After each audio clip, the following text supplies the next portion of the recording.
Good morning to everyone. I want to start off saying thank you to Stephen and staff and to Jessica for the information they've provided for us for this meeting. And I like the additional links and so forth that they set up. That's pretty nice idea, a good idea.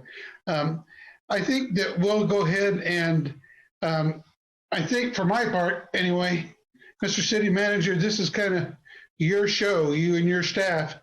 I know you have everything lined up with regards to presentations and so forth. So when you're ready, if you'll just start working down the agenda, I appreciate it. Sounds great. We'll get started. So good morning.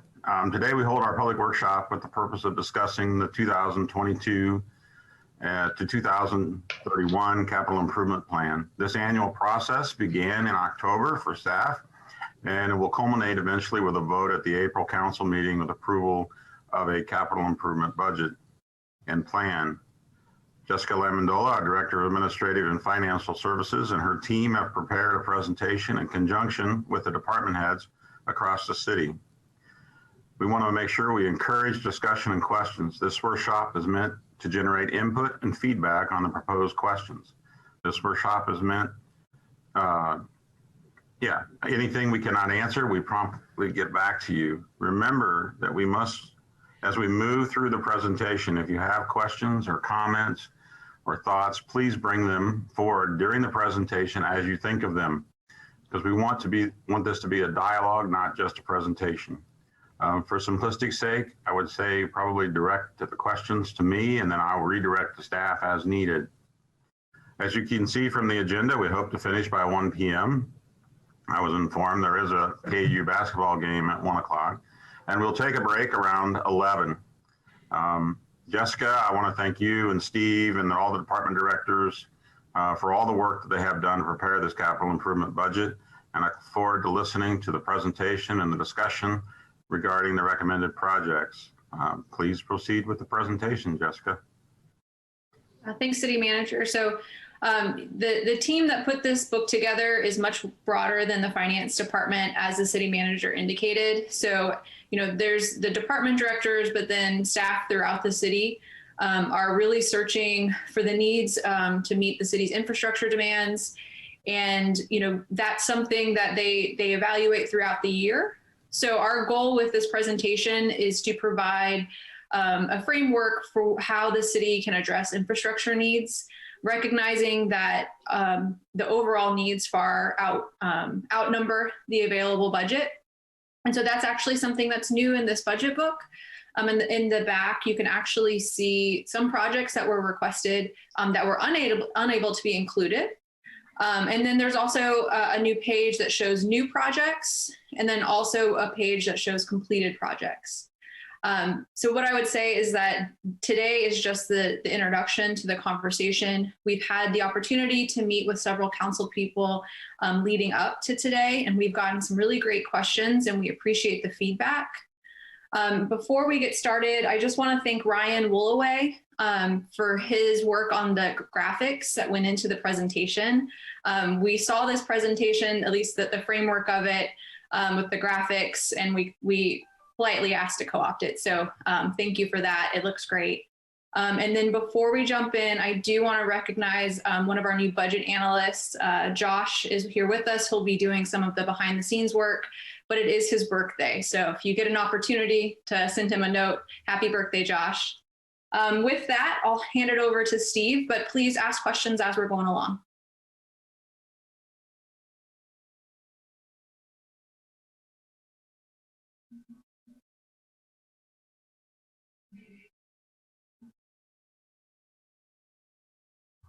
Steve, you're on mute. Steve has multiple screens and a couple computers going, so he might be determining which one has the mic involved.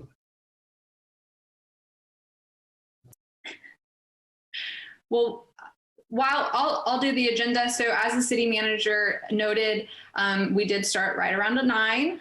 We'll do from 9:20 to 11. We'll start the presentation and jump into the projects.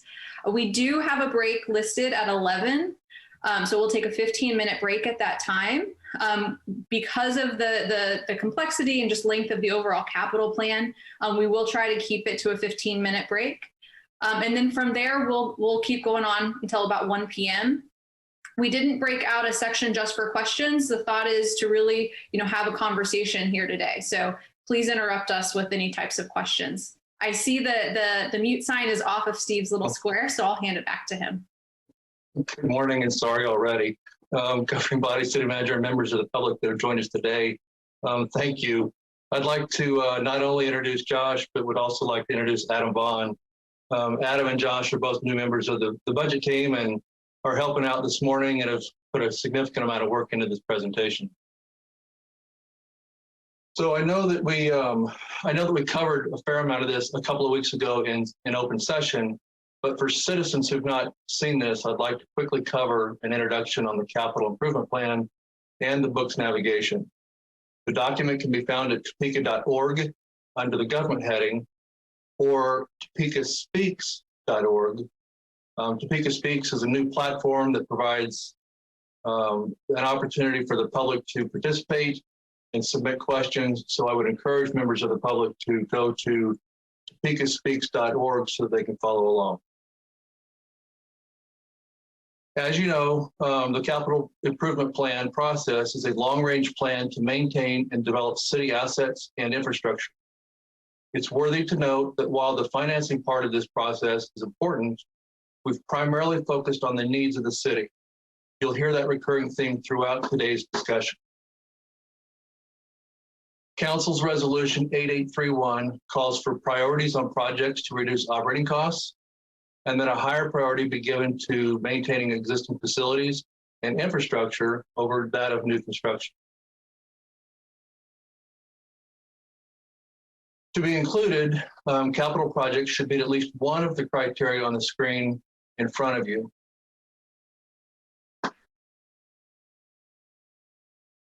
The 10-year CIP plan is broken down into 4 parts. The first year is newly initiated, continuing, or completed projects in 2022. The CIB, the capital improvement budget, is a 3-year plan with detailed plans that are already in place.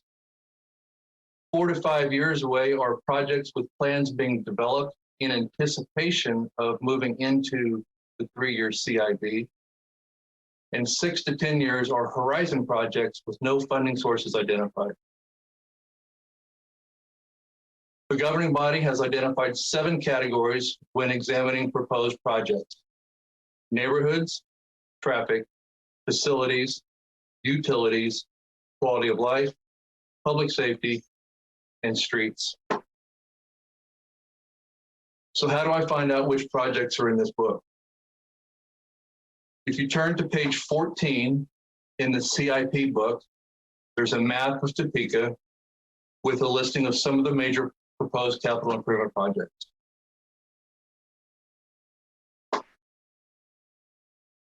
That's a larger version of the map.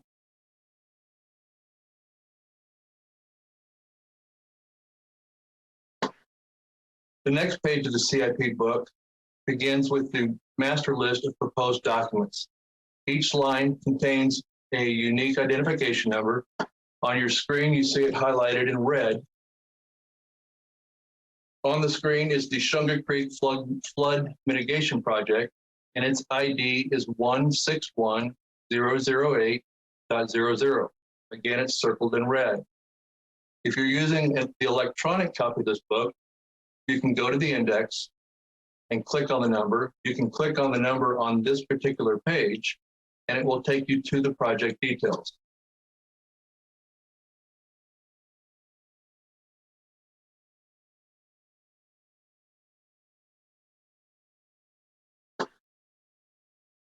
The Shunga Creek Mitigation Project is on page 154 of your book, and this page provides funding details, timelines, and a description of the work being proposed. It has 2 hyperlinks that will jump the user back to the major projects page or to other utilities projects. Both hard copy and electronic users may find the indexes to be helpful. These begin on page 198 in the hard book and 237 in the electronic version. You can find those projects by name or by project ID. So let's get started. On page 15 of the CIP book is the master summary of all proposed projects for 2022 to 2031. You see a quick screenshot of it on the screen in front of you.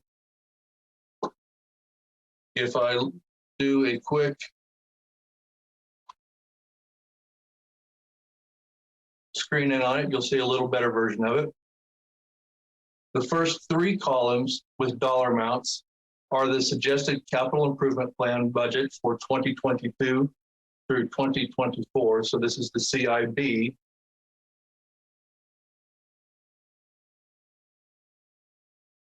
Some of these have previously been approved and are underway or already in the process of readying for implementation.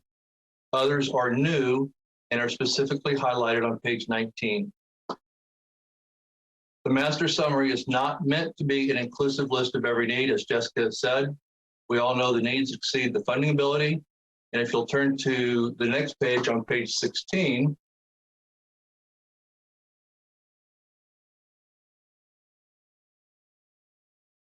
in tan or peach, depending on what your screen looks like, I'd like to point out the fact that the governing body has authorized $33 million for the years 2020 through 2022. The $10 million in 2022 keeps the city at that level. And apparently we're having some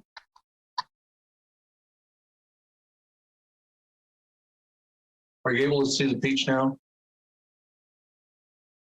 Okay, I'm seeing some nods. For summary. Okay. If you see the first line, which is under proposed 2022, the $10 million, that's higher because in previous years, in 2020, the governing body authorized $33 million to cover the years 2020 through 2022.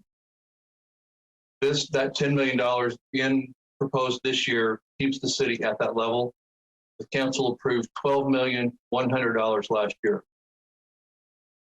The following years of 2023 through 2025, each average the target of $9 million annual. I'll blow that up a little bit so maybe you can see a little bit better. A little bit bigger type. And then you'll notice the jump to $19 million in 2026. That includes $8.8 million in street projects for Huntoon and Urish, $1.1 million on Northwest Tyler Street, and $600,000 in initial work on Topeka Boulevard. We recognize that some difficult decisions will need to be made and that it may require some adjustment on the timing of these projects. Please note that the timing does not include the Polk Quincy Viaduct. The second item that I would like to point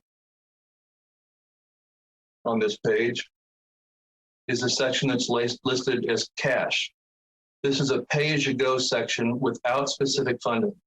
These are usually paid out of the operating budget. Included in that section are some items such as IntelliTime, which is our time card system, Lawson, our EAP system, and others. Those on the bottom 9 items of the next page, on page 27 rather, those are listed as cash for funding. The proposed CIP has 106 projects, and the city team has prepared a presentation to highlight some of them. We will, of course, stand for questions for anything else, but let me jump to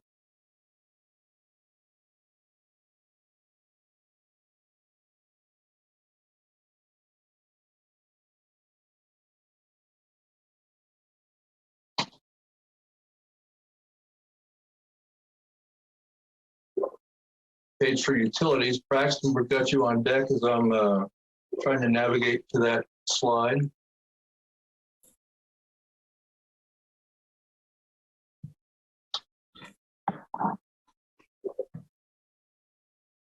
Thanks, Steve. Braxton, I'll let you go ahead and take it while we're trying to get to that point. Yeah, the first slide that we have basically features our water line replacement program. Just as a reminder, with the rate increases that were granted in late 2019, that's allowed us to fund our water line replacement program at $6.5 million a year. And those rate increases are effective for 2021, 2022, and 2023. The most compelling thing about our water line replacement program is the fact that it is a data-driven decision-making process. We utilize very heavily our FRACTA stormwater software, which allows for us to view the consequence of failure, the likelihood of failure, to give us a final business risk evaluation. And the council has been provided a list of proposed projects for 2021 through 2024.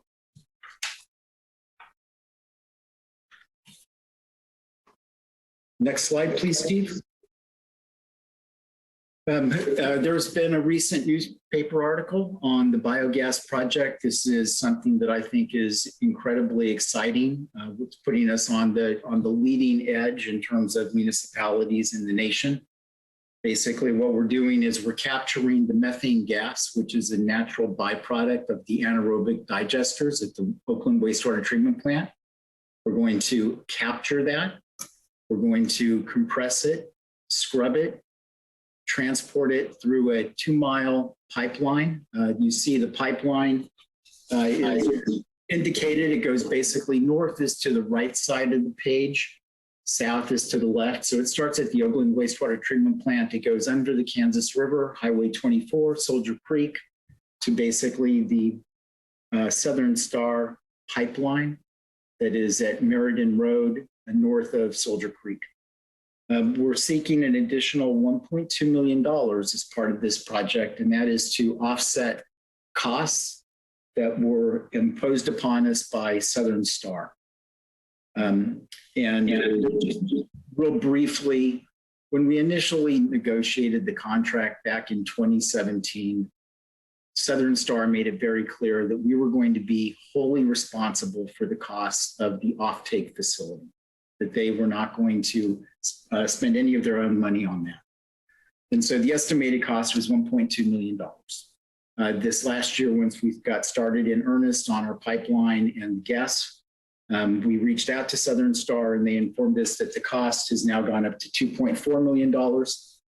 Now, $300,000 of that is a tax or a contribution in aid of construction under the Internal Revenue Code, Section 118. Southern Star did not originally think that we were going to be responsible for that because we're not a traditional transportation service. We're not a traditional gas company. But subsequent to that, their legal counsel, as well as ours at Stoll Reeve, has confirmed that indeed that tax is applicable. And again, going back to the starting point, which was Southern Star does not want to spend a penny of their money on this project, that they're passing through that tax to us. The additional costs are, additional increases are due solely to, they've added a new analyzer inside the building, which caused the building to go, building size to be increased, as well as just construction cost increase and material increases over the course of the last 4 years. With that, we'll move on to the next project. The EPA last year gave us a new permit under the National Pollution Discharge and Elimination System. And that is that they are going to require a strict nutrient removal for us. Now, this is not something that is only the city of Topeka. The EPA is coming down hard across the nation in terms of requiring additional nutrient removal. We have accomplished our first task, which is we have KDHE approval of the preliminary design in a meeting that we had with them last month. And now we have to get the construction completed by the end of 2023, and we must be in full compliance by 2024. We are looking at biological nutrient removal, very similar to what we're using at the Oakland wastewater treatment plant. We have a significant hurdle in front of us. Our permit limit for phosphorus is 100 pounds per day. Over the course of the last 3 years, we've been averaging about 428 pounds. So we have a lot of room for improvement.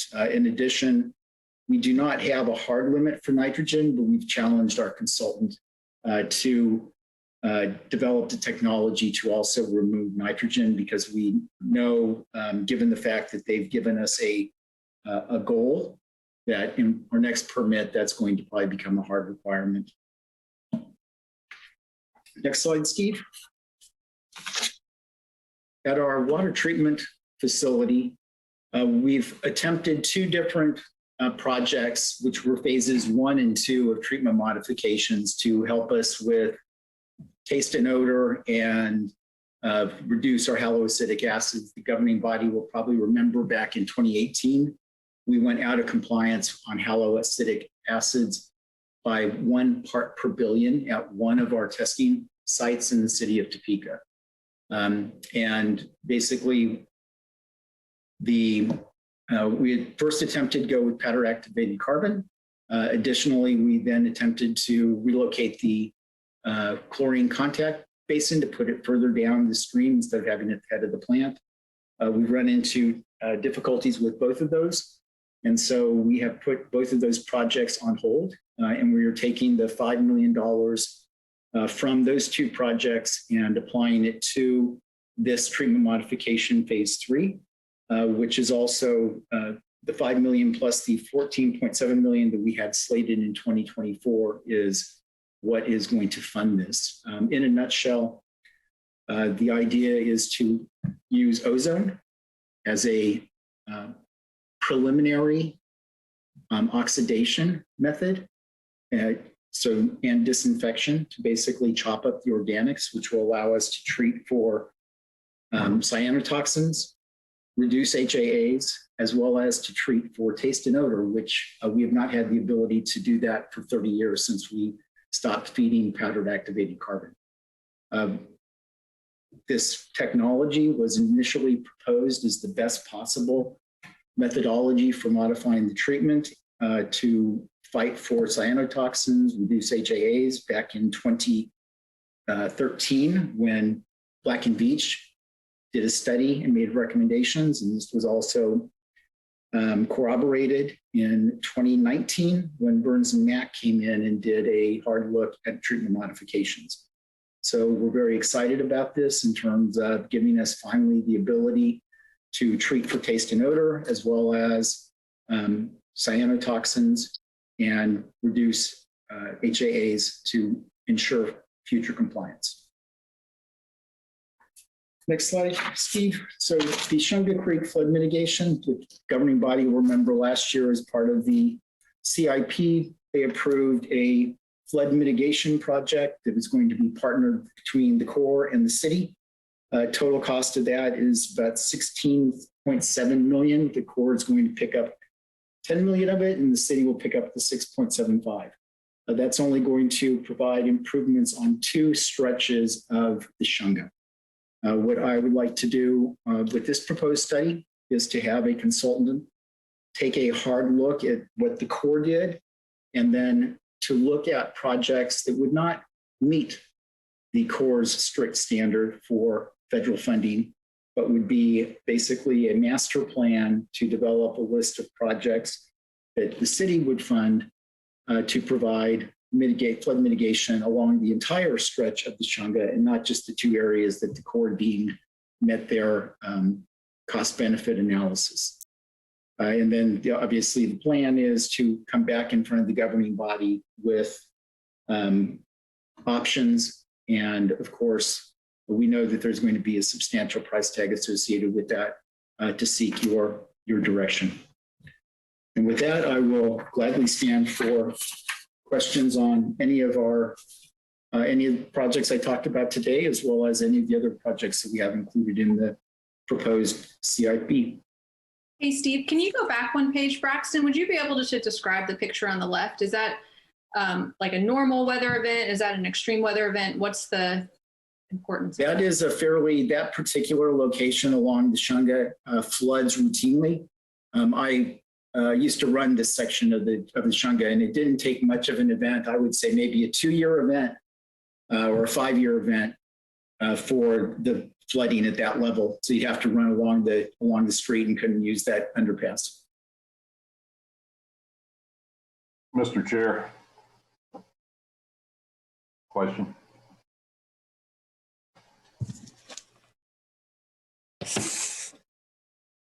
Councilman Dobler? Thank you. Hey, Braxton, just real quick back on the Shunga project. So you're talking about additional studies outside of what the Corps covered in their fairly constrained look at what a real project should be, extending that perhaps to the west to cover some of the areas that were dramatically flooded in 2007, I believe. Is that correct? Thank you. Yes, thank you, Councilmember Dobler. Basically, the scope of the study is going to be from Sherwood to the confluence of the Shunga and the Kansas River, and not just be handcuffed by the two reaches that the Corps deemed to be worthy. And then also, again, it's not what projects are going to meet the strict cost benefit analysis of the Corps. It's going to be what are potential projects to provide mitigation to property owners along the entire reach of the Shunga. Okay, I appreciate that. As you mentioned, that was discussion from a year ago that staff has carried forward into a plan, and just like to say that is much appreciated. Thank you. Certainly, thank you. Mr. Chair. Councilman Emerson. Thank you, Chair. Braxton, on that same project, and just a question on the timing of it. I see that you have the design and admin and the right-of-way acquisition the same year that you plan construction. You think that's realistic? On the Shunga Creek, honestly, these are just placeholders out there. We do not have the partnership agreement executed between the city and the Corps. Clearly, once that partnership agreement is executed, the last conversation I had with the Corps was possibly in Q3 of 21, they would have funding available to enter into. Once we get the agreement executed, at that point, we go to design, we go to acquisition of easements, and for a 25-year berm that's going to be significant in terms of easement acquisition. So, obviously we will only bond it once we have ascertained the costs. We may have to temp note as we go along. So this is truly intended just to be a sort of placeholder in terms of potential funding. And I'm sorry, I guess my question was more in, doesn't maybe the design and admin and right away need moved up to the previous year so that you're ready in 2023 if it works? I guess that was what my question was. As you know, engineers are notoriously slow getting things designed. That was for Neil. Thanks. Followed by the speedy construction, right? While it would be nice to be able to push it up into 2022, I'm constrained by my debt serviceability in terms of what I have. And so for us to stay within the framework in terms of what Nicole, our finance director, says, basically that 2023 is the best I can do in terms of spreading out the cost of that. And again, because it's in the CIB, it's authorized. So I do have the legal authority to spend. So I could temp note if indeed the Corps does miraculously come through with the agreement and the funding, and we can get started on the design. And part of it is we're reimbursing them. We have to pay for easements, but design and construction costs are reimbursing them. So that gives us a little flexibility also, a little cushion. Okay, thank you. Mr. Chair, Councilwoman Ortiz. thank you. Braxton, I too am glad that you mentioned because the Shunga, because I was on the council when we had that flood, and it goes all the way from west to east. So it covers a big portion of our city. Am I correct? And also, will we get any state money from this? Can we get any state money to help with this? Certainly part of the scope of the RFP is for the consultant to identify potential funding sources. And one of those would be through the FEMA BRIC program, that we may be able to qualify for grants to help us with the flood mitigation. My understanding is to do that, we actually have to identify potential areas of problem deficiencies and make sure that that is included in the county's flood or the county's hazard mitigation plan. And then that would allow us to potentially qualify for federal funding. So certainly it's included in the scope of the RFP for the consultants to help us identify potential funding sources. Because FEMA came in and now all those people are in the floodplain and they changed that. So that would be a part of them as well, right? Or that criteria? Well, slightly different issue.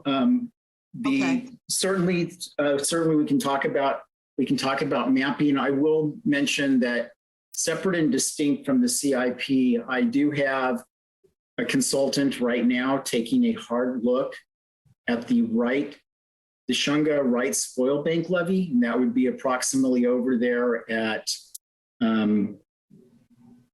Adams and 6th Street. Mm-hmm. The area that was not flooded during 2008, but the fact that it's not certified by FEMA, that the people that living in there, and there must be close to 300 structures, have to have flood insurance. Right. And so I've got a contractor looking at what it would take to get that spoil bank levee certified so that we would be able to remove those people out of the floodplain. But that's separate and distinct from the CIB. I'm actually pursuing that right now with a consultant. Okay, thank you. Thank you, Mr. Chair. Yes. Further questions? Okay, so total of 38 projects with utilities at a total cost of $251,841,700. $10 million of that is in federal funds. Just under 242 is in revenue bonds.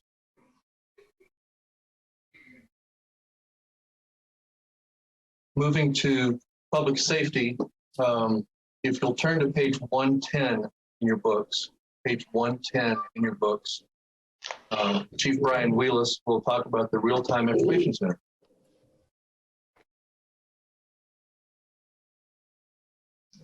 Chief, you're up.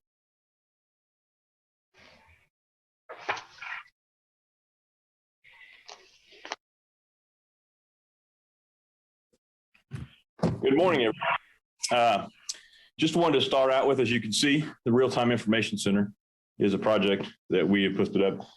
My predecessor's viewpoint on this was to begin the conversation with the governing body about existing technology that we have in several different places in the city and how to merge that into a real-time center that would make it more seamless and available for us in that information. We have studied some other centers in other cities, and this has been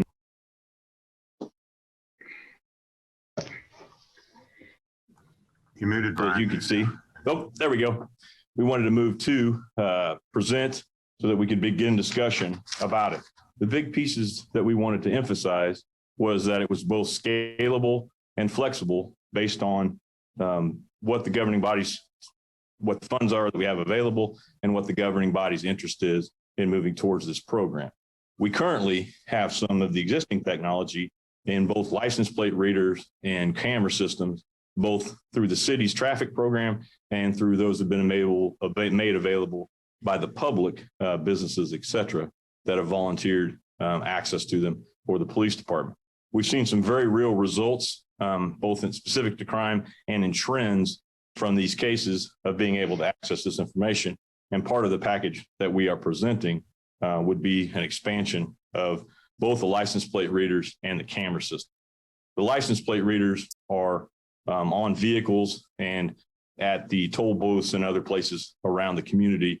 And what they do is they collect data on specific vehicles. And then when those become part of investigations that we need to follow up on, it gives us real-time information that makes it available to locating those. And we've had a lot of recent success with that specific aspect. So this is where we would like to go with it and the information that you have.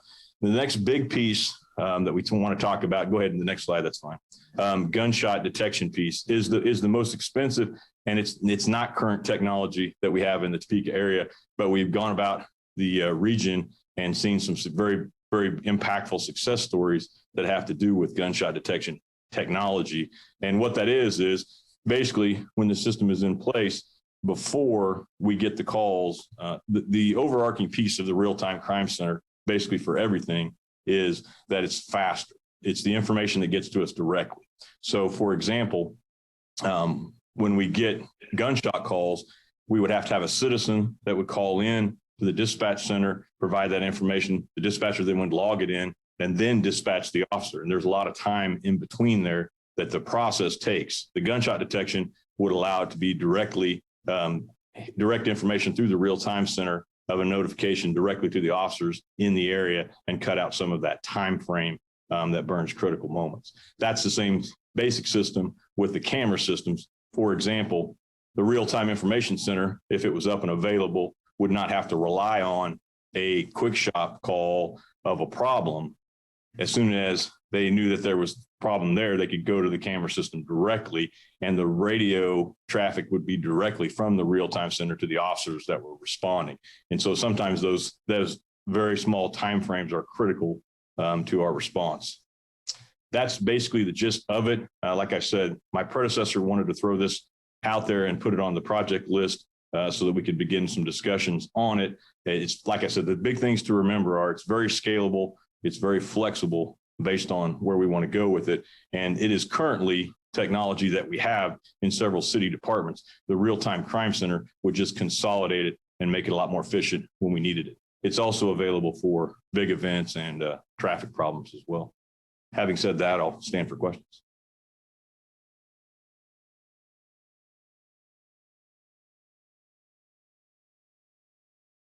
Chief,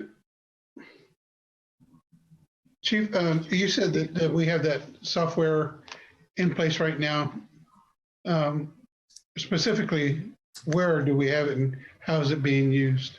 No, we don't have the software in place. Okay. We have some of the aspects of it, specifically the license plate readers, Okay. the camera availability, both the city cameras and the private cameras that have been given to us. Access to us through the CIP program. So we have pieces of it in place. The software allocation would basically be the formation of the real down the road that would bring it all together. So we have the disjointed pieces of it. We would obviously expand it in those areas, but it's more about consolidating the information. So hopefully that clears it up. Okay, thank you. Councilwoman Valdivia Alcala.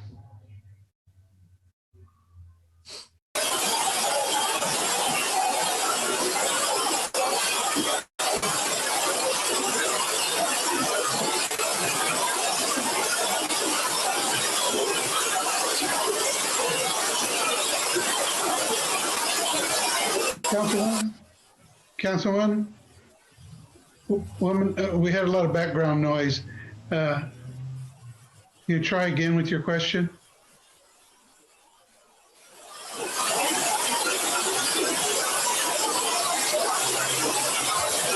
Councilwoman, I don't know. Whenever you begin to speak, there's a lot of background noise. I don't know where it's coming from, but it drowns you out completely. You can't hear. Deputy Mayor, she might be able to type her question into the chat box. Yeah, that's what I was going to suggest. Because right now, whenever you hit your unmute, there's some background noise or interference that's blocking out completely. Would you care to type your question in the box? Maybe that'll work for us.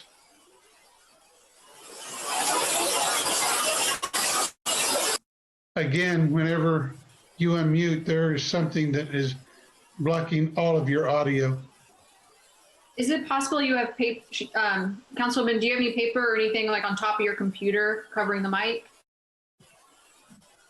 Alternatively, you could call in through the phone number that was included in the Zoom invite, and we could have your questions that way. And we can always come back to this page as well.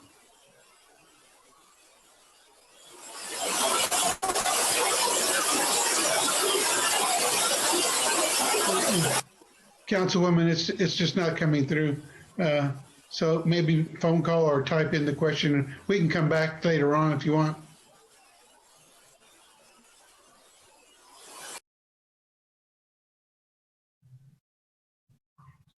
Well, that's questions coming in, Deputy Mayor, if it's okay, we'll go to the next slide and then come back. Okay. If you'll turn to page 61 in your book, Street Operations Manager Tony Trower will discuss heavy equipment replacement.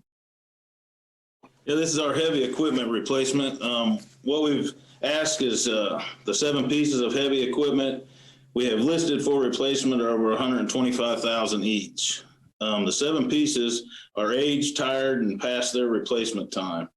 When looking at our equipment for replacement, we chose those by the age, condition, and what we've paid out in fleet cost over the periods that we've owned them. If you flip to the next page, as you can see on there are 3 single axle dump trucks, for example, 13, 14, 15 years old. And the estimated criteria for those are about 10 years. Our motor graders, which I'll speak on here in a little bit, they're 23 and 24 years old, and they're a 20-year machine. And then the forestries as well are 19 and 22 years old, and they're a 10 and a 12.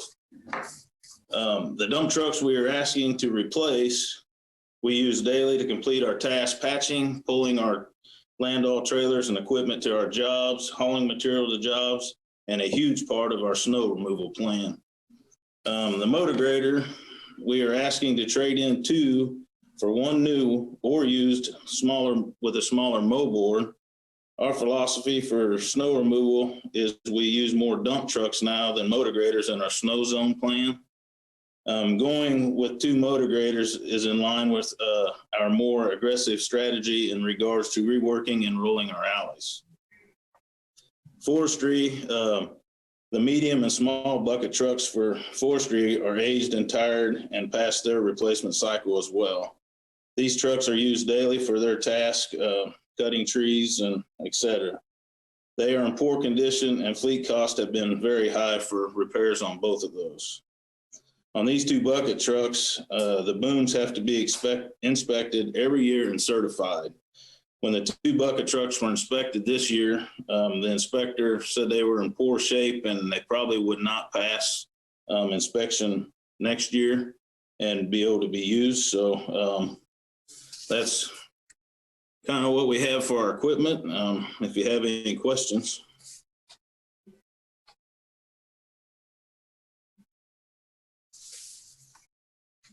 Any questions for anybody? No questions? Okay, City Manager. Steve, go ahead. I believe we're up to fire now, right? Thank you. Chief Duke, on page 66 of your book, Chief Duke, you want to talk about apparatus equipment replacement?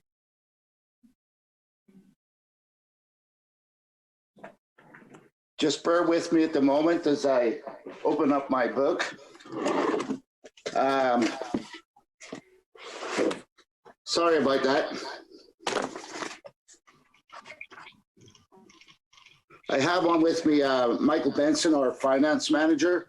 And what we're looking at here, we have scheduled our apparatus the best we can for a replacement program. When I first came in, we had 1 year where there were multiple trucks, apparatus bought because of the conditions of the then fire apparatus, and there were 7 pieces of apparatus bought.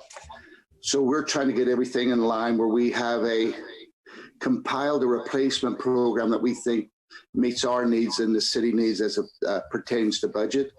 We have 2 engines scheduled to be purchased in 2021, but we won't get them to 2022. It takes anywhere between 10 and 14 months to receive the apparatus. We work with Fleet on this here. They tell us what apparatus is in need of replacement. What we do, instead of buying everybody a new piece of apparatus, we do hand-me-downs. So we'll take an apparatus from a busy station when the mileage gets to a certain point, and then place it in a slower station. So we are not buying new apparatus all the time. We're just doing a hand-me-down program. We've almost got this to where we feel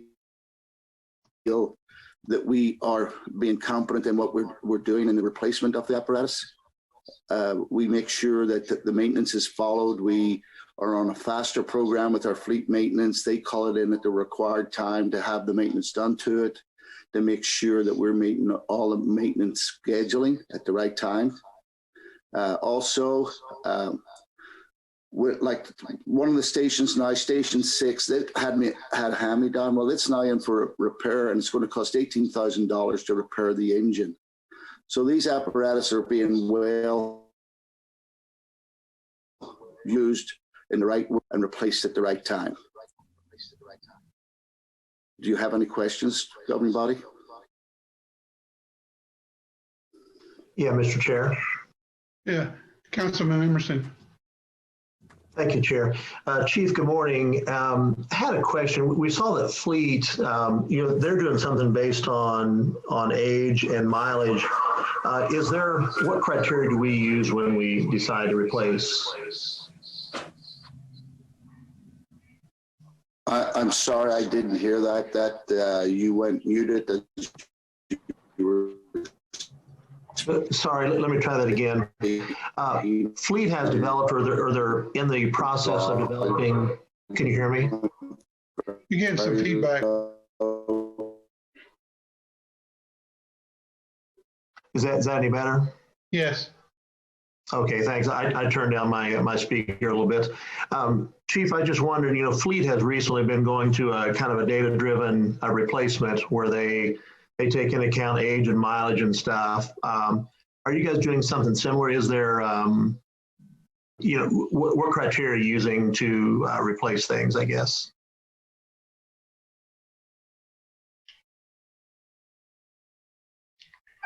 Chief Duke? I think Chief was frozen. How convenient. Are there other questions on fire? And then when Chief Duke comes back on, we'll go back to your question, if that's okay, Councilman Emerson. Okay. I do have a question, and if Chief comes back on, maybe he needs to answer it, or City Manager might be able to answer this one, or Finance. Is there anything that will be impacted or need to be changed? This requires a little foresight, that in the CIP for the fire department that will come out of the working group that's now the committee, the task force, I can't remember what we're calling it, that's now looking at fire operations and other parts of the fire department? Sure, I'll answer that part.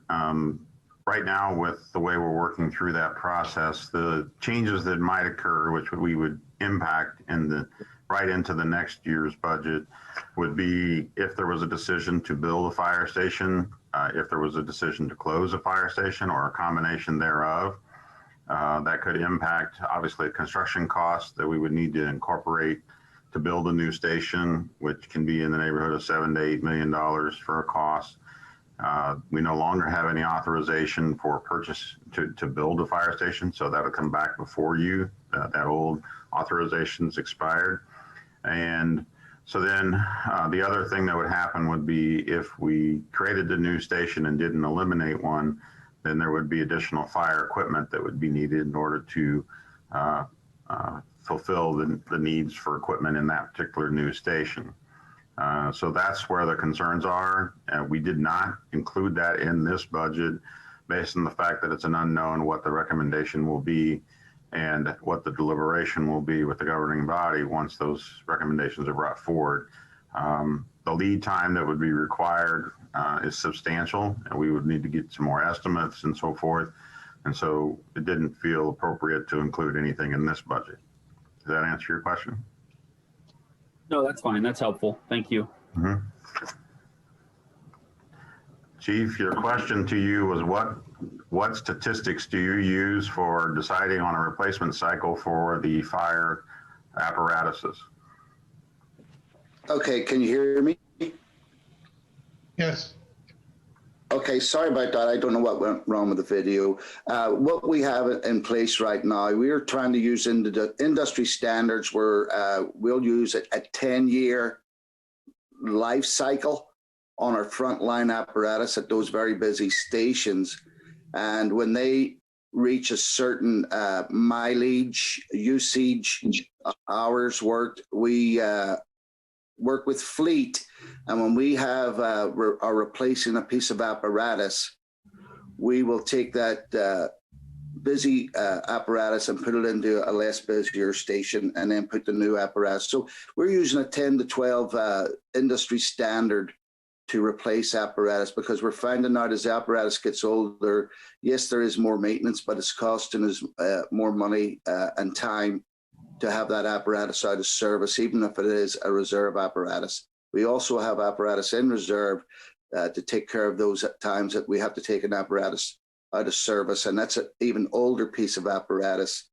We have apparatus in reserve that have going on 100,000 miles on them. For fire apparatus, that isn't a viable or safe thing to do.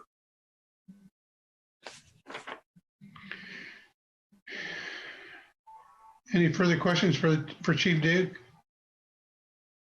I see Councilwoman Valdivia Alcala back online. Councilwoman, would you like to ask your question again from the previous presentation from Chief Wheelis? Yes, can you hear me? We can hear you fine. Okay. Chief, set aside the real-time information center. I'm focusing on the next slide. Yes, the gunshot detection. And when I'm looking on page 110 with my magnifying glass, can you tell me how much that particular project is going to cost, the gunshot detection? The shot spotter is basically, and again, it's scalable, but for the proposal that we have to cover the 4 areas, it's $80,000 per year. So it'd be $320,000 based on the four areas that we chose. Obviously, if we went more or less, it would be corresponding. Okay, the 4 areas chosen. Each about a square mile. And these are specific areas in Topeka where there's a high rate of gunshots? Right. That would be yet to be determined, but that would be what I would project out to the council, would be that it would be based on crime stat concentrations and probably over a long period of time. That has been yet to be determined, but that's exactly right. That was just put there more to explain what the system can do. It's about a square mile area, and that's the cost for that. Okay, so as this progresses on, will we be getting information as a council that shows the effectiveness, efficacy, et cetera, that it has in other cities? Absolutely. We would absolutely be able to provide that information. And like I said, that's the big piece of this. the project start year for this would be 2024, but it was just about starting the discussion. But absolutely, we can get you lots of data from it. Wichita has had some success with theirs as far as in the region, and Kansas City has a full-blown real-time crime center. So we could get you lots of statistics to back up the efficiencies of both the gunshot spotter and real-time crime centers as well. Well, and I guess my question would be, you know, here in District 2, we have a voluminous amount of gunshots. I mean, it seems to me that it's getting worse instead of better.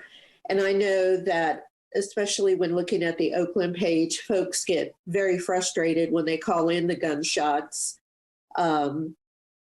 And because what goes up must come down, right? Especially after big games or somebody winning a championship or something, but just randomly too on weekends, you can hear more gunshots. So I'm wondering if, you know, if that will, with this type of equipment in place, if that would mean then that you would be hoping that your guys and gals would be coming out to address these calls in the first place, because there's a lot of frustration that the calls no one comes out, or, you know, everybody just takes it for granted. And I would say neighbors included with that. But is that also some of what you're trying to address as well? Just how, you know, certain areas just seem to have a lot of gunshot issues and a lot of gun shooting going on.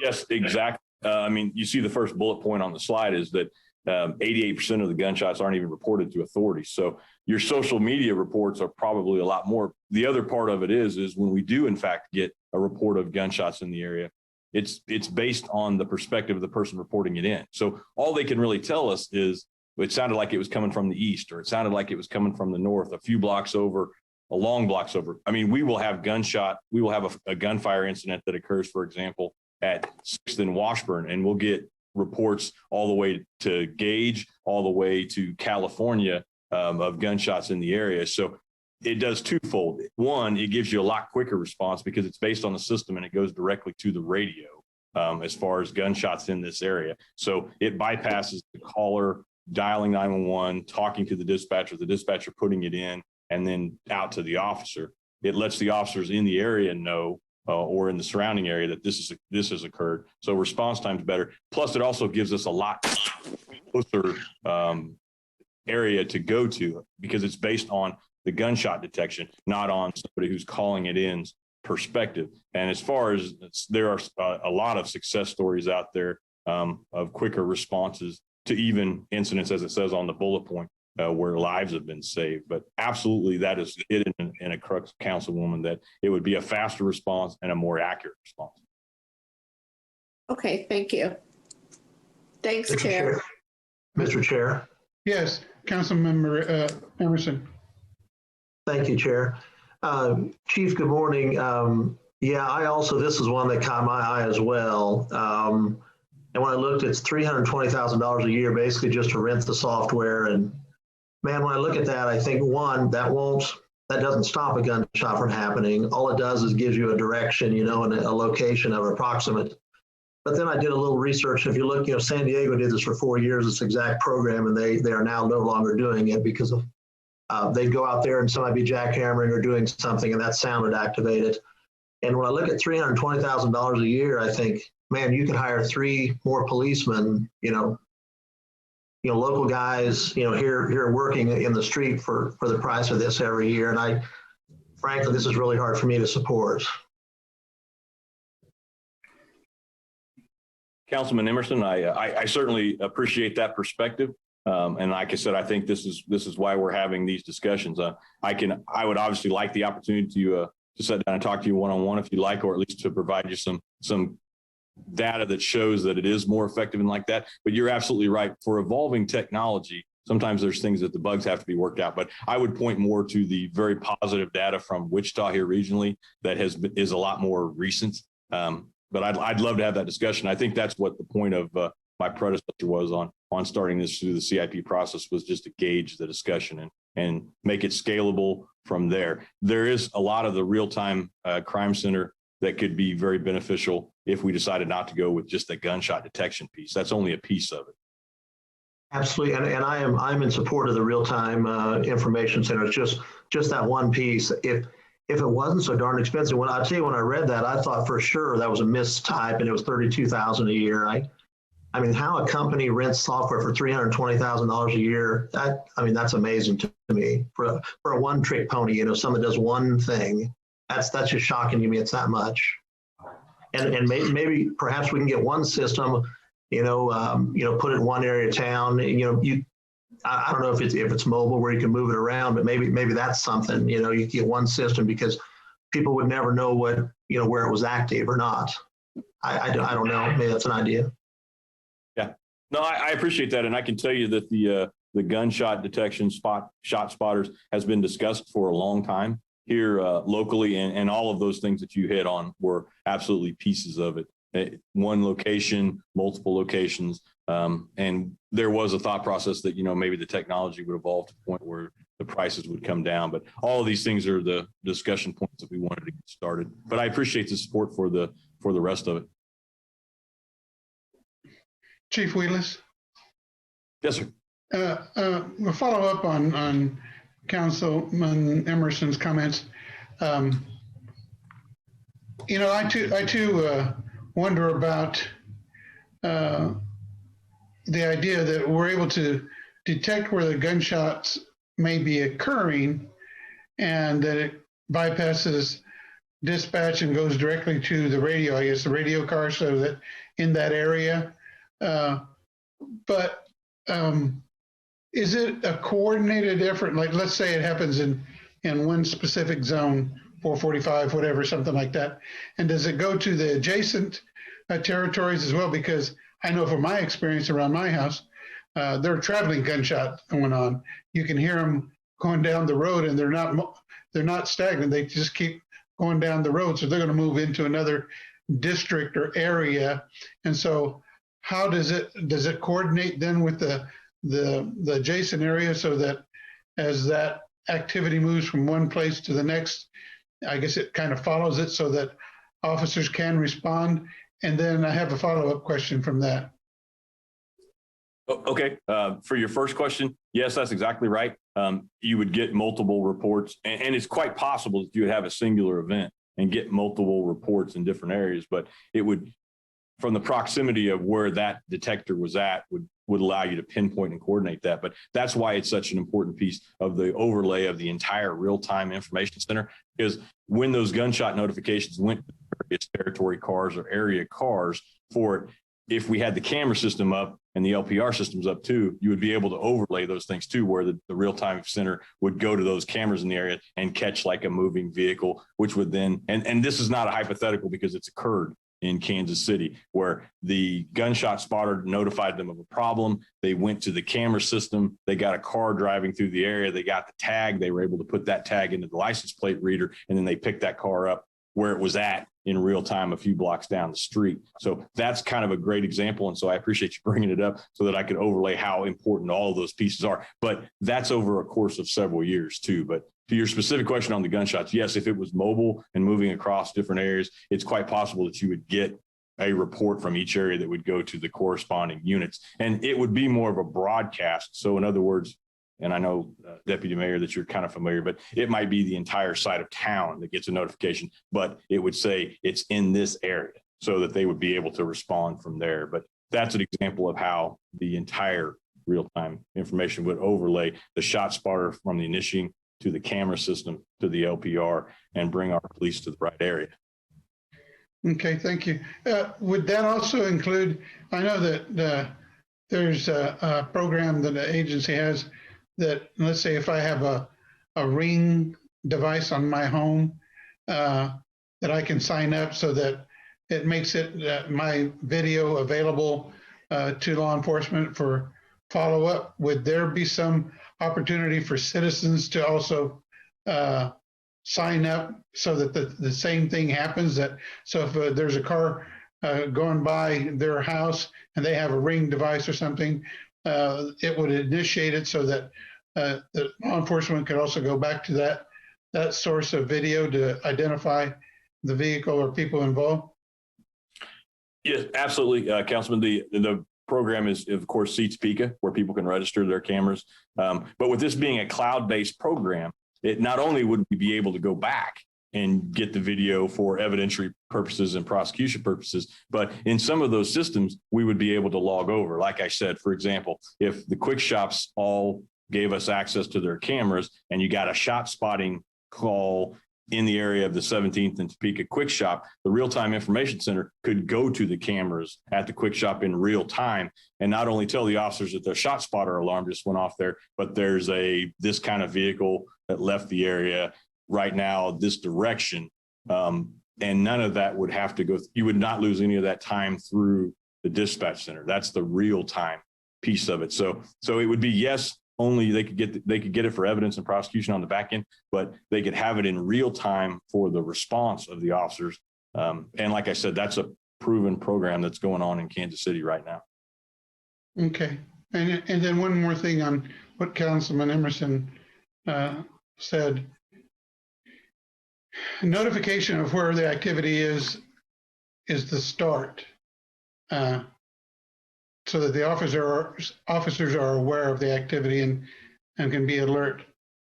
But the availability of officers to respond, I know that from experience, you can be working a call and involved in something, and something like this comes up unexpectedly, and you want to be able to respond, but you have to take care of the issue that you're working on then. So again, for me, I see this as a supplement in a way, obviously, to having more officers available to be able to respond to activity like this, because just knowing where it's happening isn't going to be enough unless we have an officer who's able to follow up on it, possibly make a car stop, do some intervention. So I think this is a good starting place for conversation, as you suggest.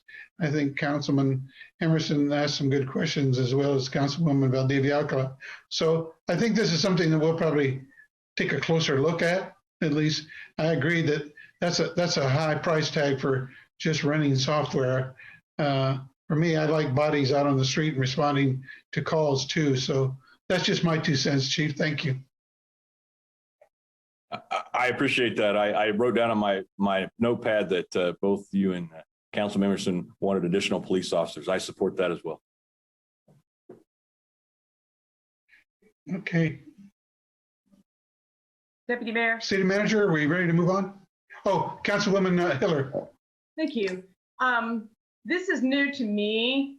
I agree with the sentiments of my colleagues about price and you know how to balance that. I also think I heard that you were talking about only 4 zones, 4 1-mile zones, which means that even at that price tag, the whole city would not be covered. It would be a choice of some targeting, it sounds like.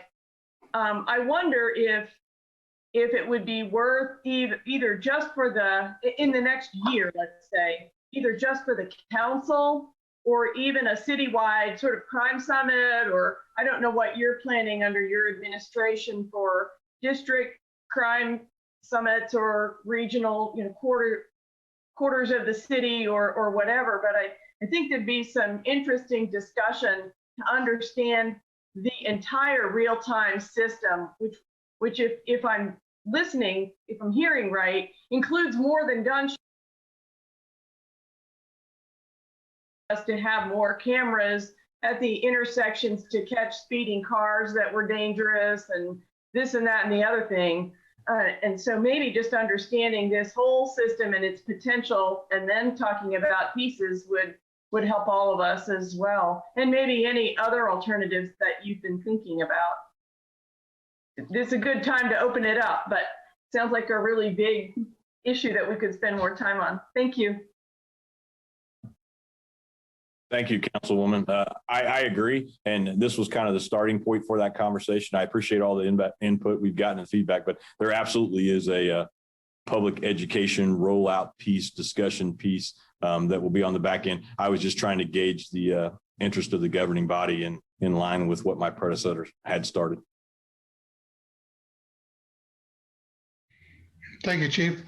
City Manager, are we ready to move on to the next presentation? I believe we are. So we'll wrap up the public safety with the notation that there are 7 projects for $22.4 million. $8.5 million of that is in pay-as-you-go, and $13.9 million is in GO bond. Our next segment is streets. Those projects begin on page 112. That's 112. City Engineer Brian Faust will highlight some of those. Thank you. Quick update on PCI rating. Our first comprehensive street review was completed in 2014. This gave the city our first data point, basically a snapshot in time of what our streets looked like. Again, this was a great starting point for the city. In 2019, we did our second comprehensive review. And the second comprehensive review gave us a better understanding of how our street network was reacting over time, and basically gave us a second point to determine how our pavement was degrading.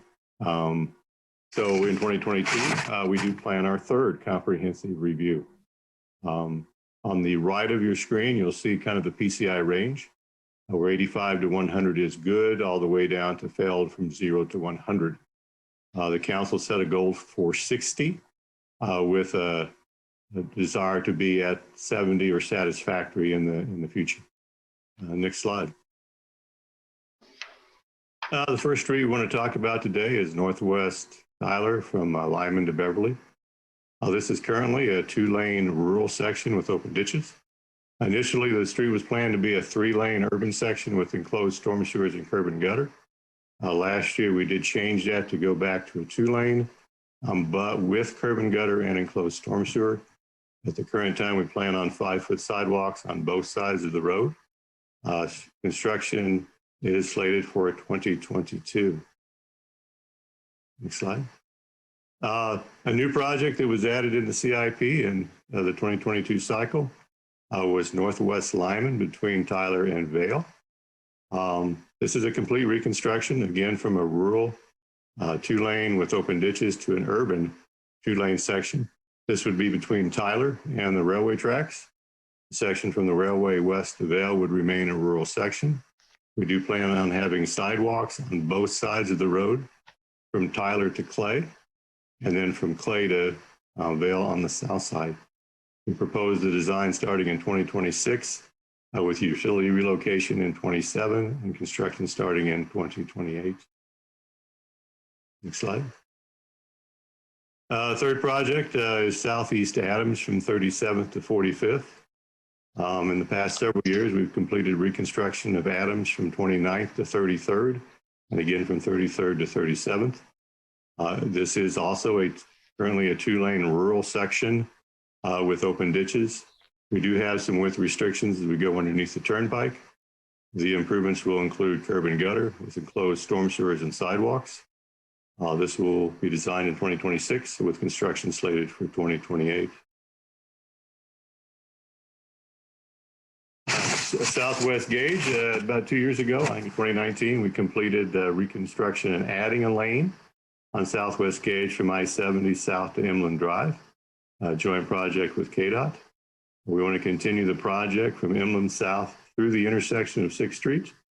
This will involve pavement rehabilitation, localized panel replacements, and then curb and gutter replacement and a mill and overlay.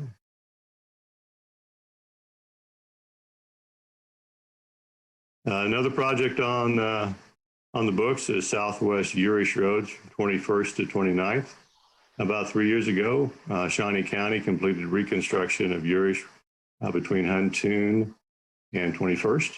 This would continue that between 21st and 29th. The county section was done as a 5-lane section. What we're proposing is a 3-lane urban section, enclosed storm sewers, curb and gutter, and again, a sidewalk and shared use path. Construction is split over 2 years in 2026 and 2027.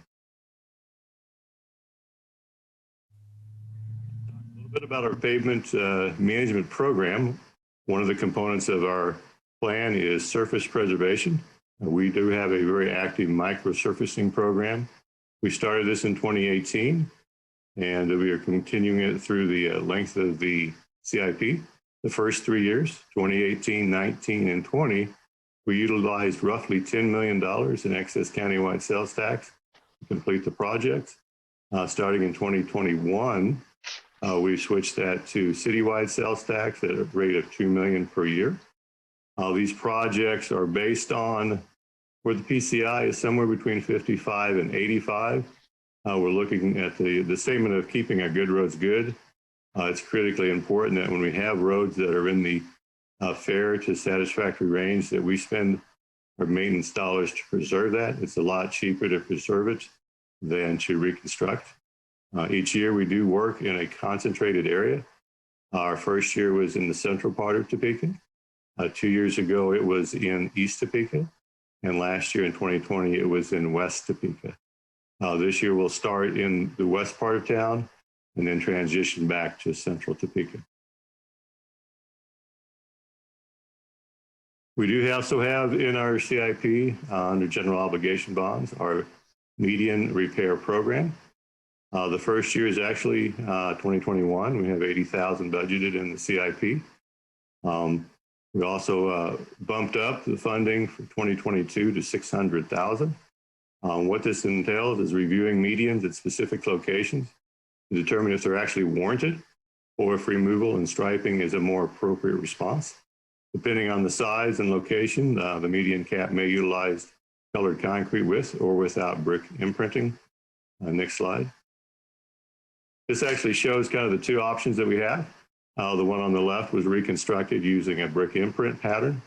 In the middle, you'll see a sanctuary zone for pedestrians. On the right is actually a location where you could go either with a median or striping. In this location, it was best to avoid a median and go ahead and put striping down. Now the Pope Quincy project. The state and city collaborated to improve safety and enhance access on I-70 through the Eisenhower Legacy Program. The project is selected. It is in our pipeline. Total project cost for all phases, $381 million with $234 in phase one. Right now, the tentative schedule for construction is 2025. We're starting to look for right-of-way acquisition starting in late spring of 2021. Bill, would you like to tie into that? That was pretty good. Thanks, Brian. I would just add for those who would want to know in terms of where we're at, we've been working with KDOT to help them put together and determine their right-of-way package for this spring. They are moving forward. I think we have a virtual field check coming up at the end of the month. They will be following that up with a public meeting in early March. So things are definitely moving along. I would say at the point where the right-of-way is determined, which is they're putting their final notes on a completed design, then there will be a agreement that the city and the state will determine pretty much what that scope of our spending would be of the 20 million that Brian described. So that will be forthcoming to further note who does what and what part of that 20 million will go to either acquisition or specific projects as part of the overall project.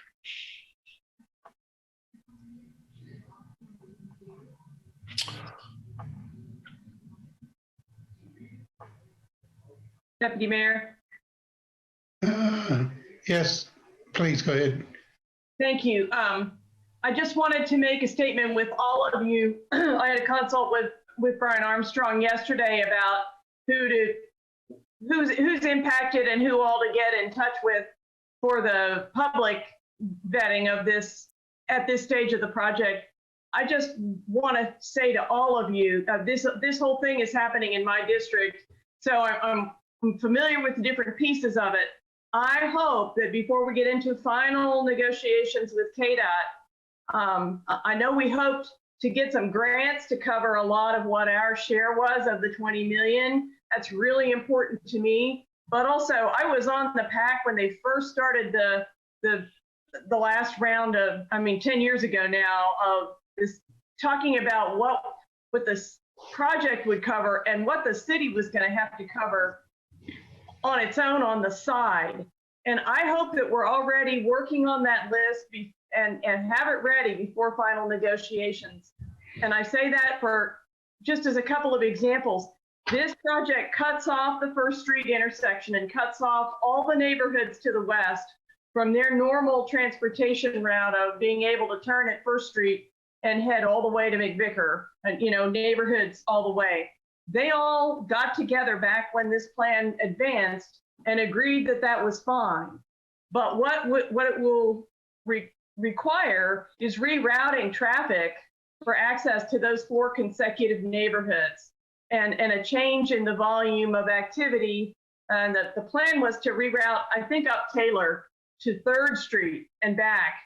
So I just hope that we've modeled that and have at least a thumbnail of the cost that we will be bearing for that impact locally of that project.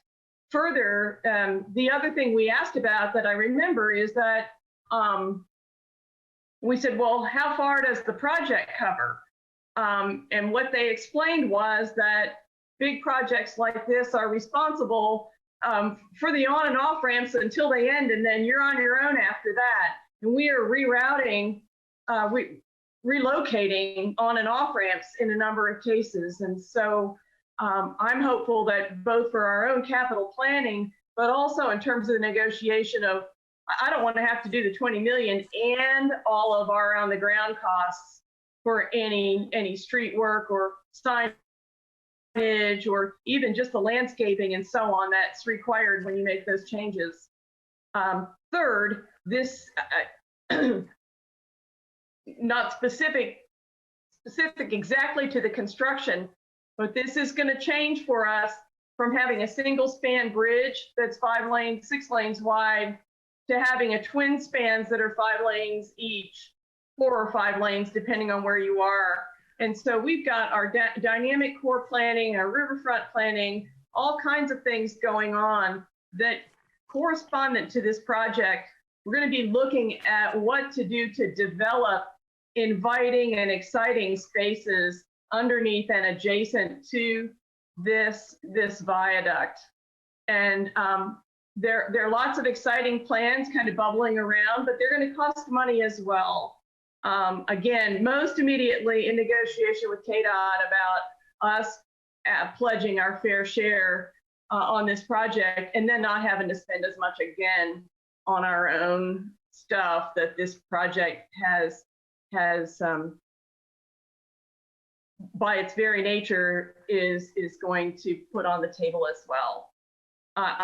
There's no complaint in this question. I just wanted to bring it to everybody's attention. It's very exciting. Long term, it's going to be great for us. But there's more than just this bridge and the infrastructure on the bridge alone related to this project. Thank you. Thank you. Councilwoman Valdivia. Thank you, Chair. Can we go back, Brian, to the median slide? Okay, so you're saying for 2021, there's 80,000 that's being budgeted, and for 2022, 600,000, is that correct? That is correct. Okay, so do we have any idea how many medians that we currently have in the city? We do actually have a spreadsheet that we've listed all the medians that we do have. I don't have that information in front of me, but we can do that too. Out of that spreadsheet that you have that states where all the medians are, do you have any idea how many are in serious disrepair? Yeah, we reviewed each one. We've looked at the condition of the curb as well as the median cap, the condition of the cap, whether it's a chip and seal, whether it's like this one, which is at the intersection of Kansas Avenue and 29th Street, where the cap and the curb both have disintegrated. We do have that information on the spreadsheet. So can you tell me if the majority of the medians look like, our medians in Topeka look like they're going to need to have something done with them? I think a lot of them will. I mean, a lot of them are actually in fairly good condition. One of the things is more of an appearance perspective. Back a number of years ago, I've heard it, I believe it was for weed control. We put looked like a chip and seal on top of the medians. And from an appearance perspective, those look pretty sad, but the medians still function well. So really what we're trying to do with the program is the medians like the one in the picture here that need to be replaced. And again, replace those either with a median itself or with striping. So how is it determined? Is it like a risk assessment or something? Or how do you determine what's going to be the stripe versus, reconstruction or construction of a new median? Well, actually, we work with our traffic engineer on this. One of the things medians do is provide some access control. In this particular location, we have car lots on both sides of this. And if we had cars trying to go across the entire intersection, it'd create problems as far as stacking into oncoming traffic. And so we do work with our traffic engineer to see if access control is needed or if we can do this with striping. Okay. And so is the public given a heads up notice if there is going to be, if it's going to be switched over to a striping versus, median reconstruction or totally new construction? And again, I'm thinking in Oakland on Sardu, where you go around, it's the big Ingenthron house right there. I think we've talked about it before, how it's in pretty bad shape. But I mean, is there public meetings to be had before any of this will take place? Quite honestly, as far as the 2022 program, haven't looked at what type of public involvement would be. We always try to make sure our website would be updated with the latest information on where we're working. If it's felt that a particular area public input would be appropriate, we definitely would be working with those in the area. Okay, and when do you anticipate that there will be some kind of, list that council may be able to see, or if we'll have to individually ask for what you're going to be doing into 2021 and then obviously for 2022? Actually, what we would plan to do on that is present the information to our Public Infrastructure Committee. So they would have kind of that first look at what we were proposing and get feedback from that group. I would think late spring to early summer on that. And that would account for, that presentation would also account for into 2022, what you would present to them. Basically, that one would be for 2022. What we're looking at, quite honestly, in 2021, we just started the process. Actually, the first meeting that we were starting to look at is actually at Southeast 6th and Brainerd. That intersection there, we're actually working on the bridge this summer. And those medians kind of tie right into the bridge approach. And so we thought we'd look at those to see what we can do at that location. I certainly would like to have information on that, please. Certainly. Okay, thank you. Thank you, Chair. Thank you, Brian. Brian, if I may, I think that's a good idea about sending that list and information to the PWI committee. The committee has been very, very helpful and I think informative about the things that are being planned and the opportunity for some input from both council and from the citizens. And I appreciate you using that picture that you have up there right now. That's the one I've been knocking on your door about because that's in pretty bad shape. And I understand that they exist as a traffic control device. But for me, again, I guess it really has to be detailed out because when I've seen new construction come up and like at 29th and Burlingame, and they utilize the painting and striping, it seems to work just as well. And I would think also that for when we're having snow removal, those medians seem to be, they grow in size because I've seen cars eyes centered on some of those medians because they get covered up in the snow and people just don't look for them. But I appreciate that there's being some attention given to the need as well as to giving the attention to the replacement or repair, because they're some of them are in pretty bad shape. So I think the PWI committee is a good place to start. Thank you. Councilwoman Valdivia, did you have another question? No, Chair, I'm good. Okay, your hand's still up. Mr. Chair? Yes, Councilwoman. I know you asked that report to go to the committee, but can we get that to all council members? Because even though that I was never approved to be on the committee, I have been following that. So I think it'd just be good for all council members if we could get that, Brian. Thank you. Yes, it was not my intent for that report to go solely to the PWI because like yourself and Councilwoman Valdivia show up on a regular basis. But I do think that that's a good place to have some robust conversations about it before it comes back to the body. So good suggestion. Councilwoman Miller.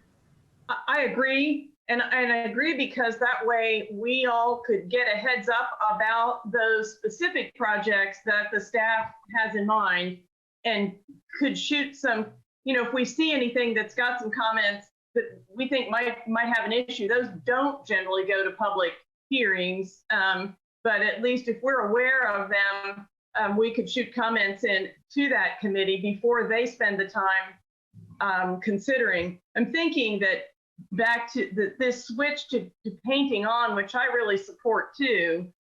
Back when we did redid the crosswalks, I guess, at 12th and Bell, they put in medians, but it turned out, and there was comment from the citizens, I can't remember if it was beforehand, but certainly afterward, that by putting in the raised medians, the people simply didn't have time to pull out in traffic and get turning westbound, especially in time from the traffic that was coming across, I guess, at Fairlawn. They eventually went in and took that one of the median pieces back out because it was just dangerous. And so I appreciate the thought that's going into them now, but that public input might help as well. Thank you.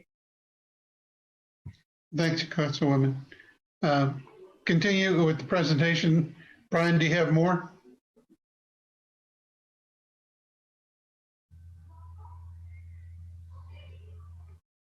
Steve, I think you want to talk about this slide. I think that's the last of the projects for streets. There are 39 total projects in your book. Total cost is $126,510,871. That is not including Old Quincy Viaduct. 71.6 million of that is in Fix Our Street sales tax, 33.3 million in JADO sales tax, 4.4 in federal funds, and 18.6 in GO bonds. Next, we will discuss the capital improvement plan for neighborhoods. These start on page 59 of your book. Brian Faust is still up and will be joined by Planning and Development Director Bill Fyan.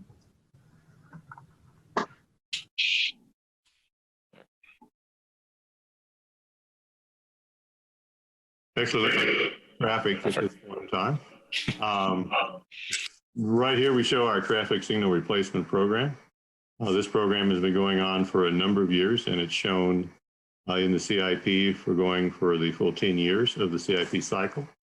Replacement is based on the physical condition, operational deficiencies, and capabilities of the electronic components. Currently, we have roughly 186 signals within our system.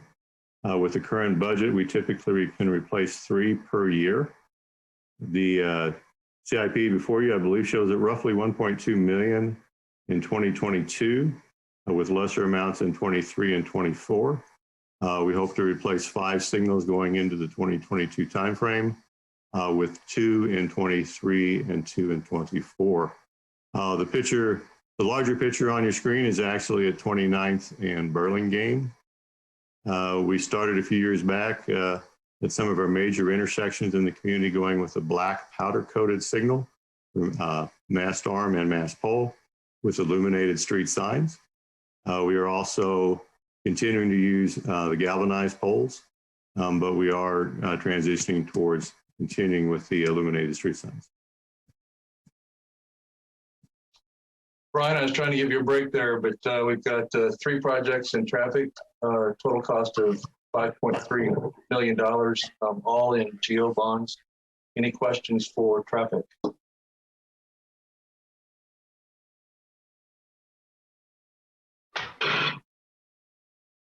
If no questions, now we'll go on to neighborhoods with Bill Fyander and Brian Faust. Okay, I'll give Brian a break here, Stephen, and talk a little bit about our 2 neighborhood line items in the CIP, the neighborhood infrastructure, which is really our SORT program, and then the pedestrian plan and infill sidewalks. And I'll also give you a break on seeing pictures of infrastructure in true planning form. I'm showing maps here.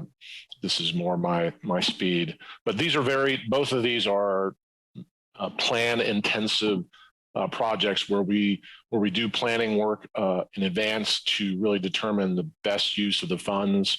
We'll start with the one on the left there, pedestrian plan and infill sidewalks, which is guided by the Topeka's pedestrian master plan that was approved by the MTPO and governing body back in, I believe, 2017. So these areas are prioritized throughout the city based on the level of pedestrian demand.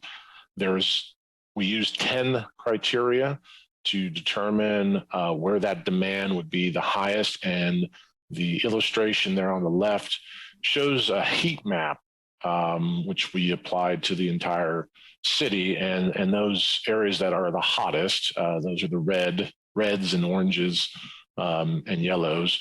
Those red would be the hottest area where all that criteria overlaps on one another. So this is an example of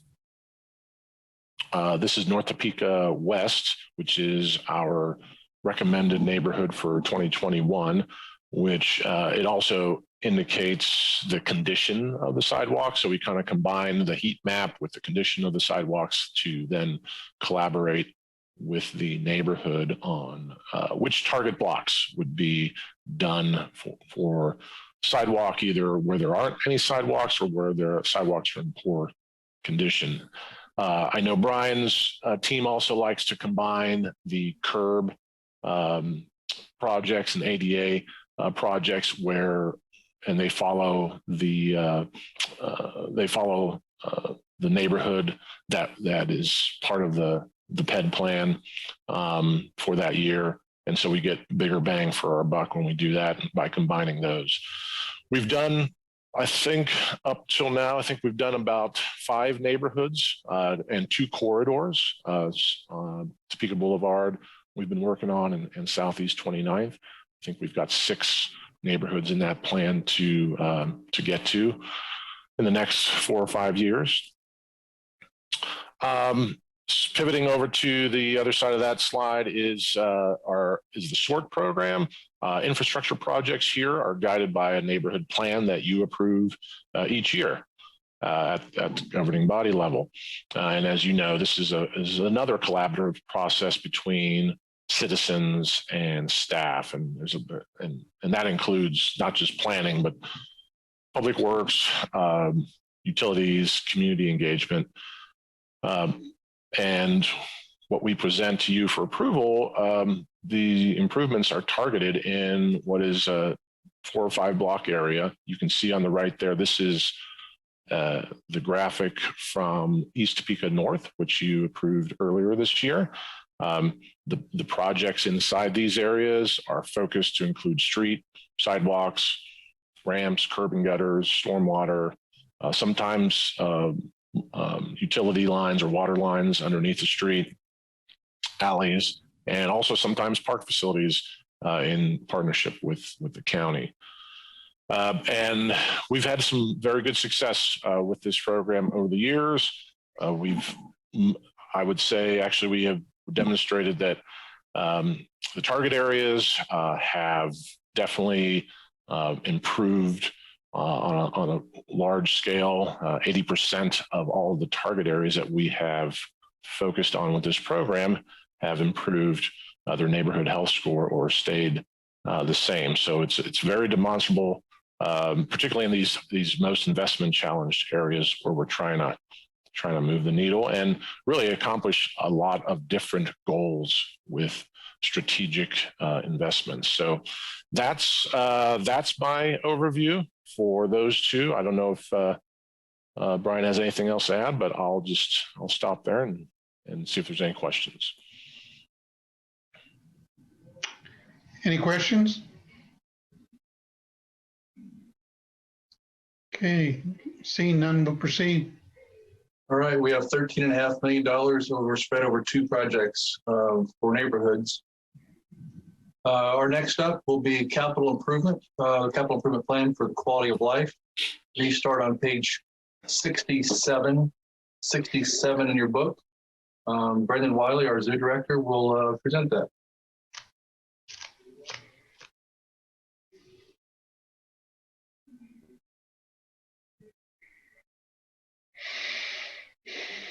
Is Brendan with us?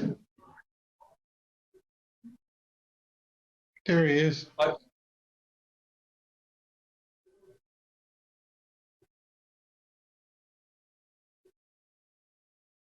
Hey, Brendan. There you are.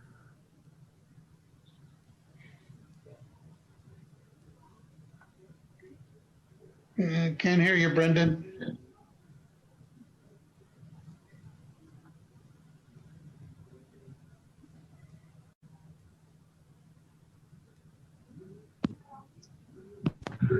There you go. Okay, try this again. Gosh darn it. So the next project in our master plan is the Giraffes and Friends. This is a $7.5 million project. It will expand the usable footprint inside the zoo by about 5 acres. It will feature a 3,000 square foot new giraffe barn, a 4,000 square foot new hoofstock barn, and this will wrap through the back of the zoo, really completing the Camp Cowabunga experience. It's being funded through private donations to the tune of about $6 million and being completed with $1.5 million of countywide half-cent retailer sales tax. And I may pause there for questions.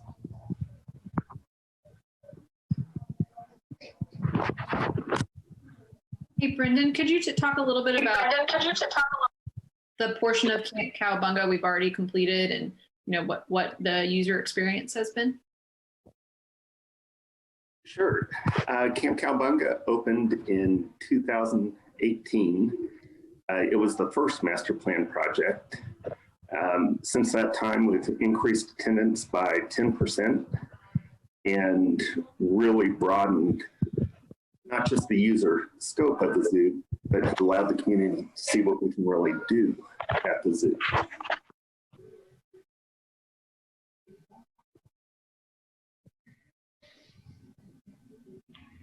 Any other questions for Brendan?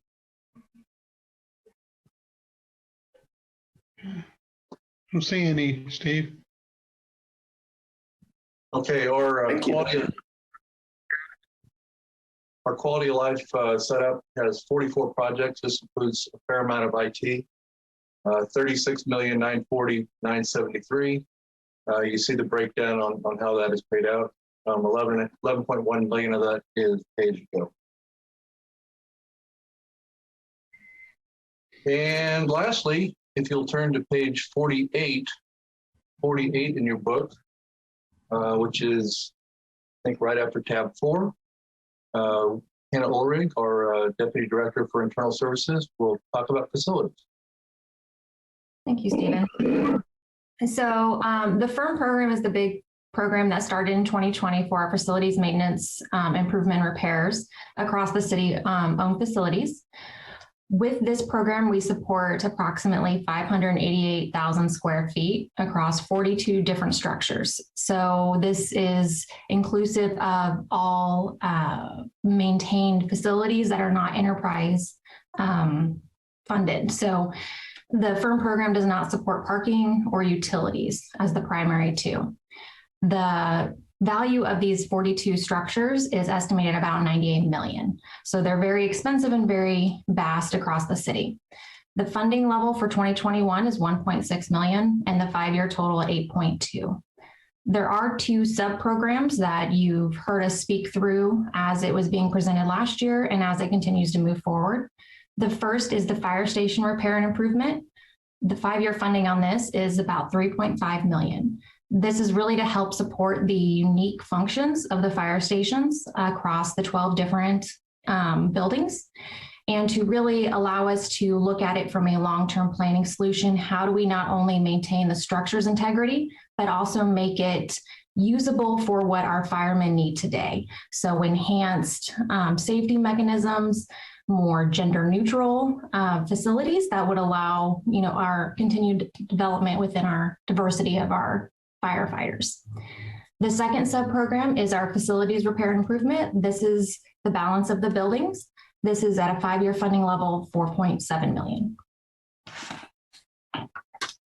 With the firm, it's a very consistent data-driven approach is what we are developing out. It's very similar to what Brian spoke to about PCI as a city baseline.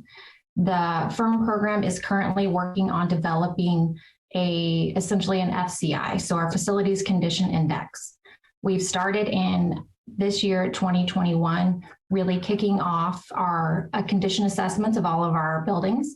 That is one that the fire stations is currently underway, and we're looking to get started here in the near future for the balance of the facilities. This will allow us to use a consistent data-driven approach while we prioritize all of the different repairs and maintenance items that are needed across our vast infrastructure.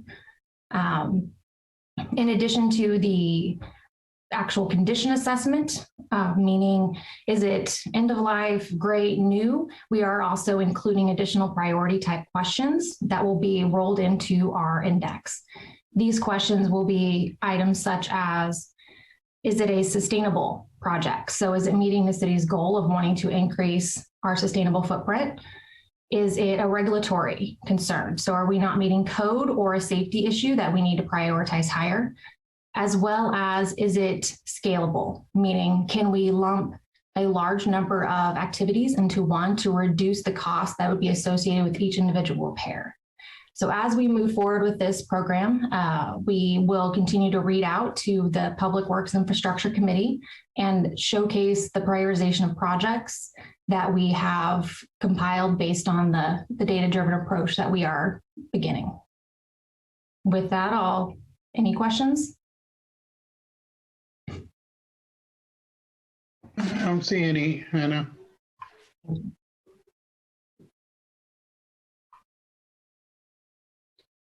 Seeing no questions, go ahead and proceed. Oh, Councilman Duncan, did you have a question?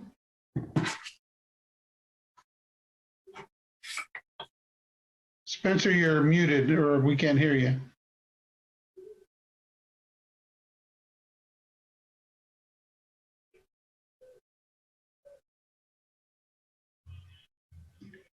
Councilman Duncan?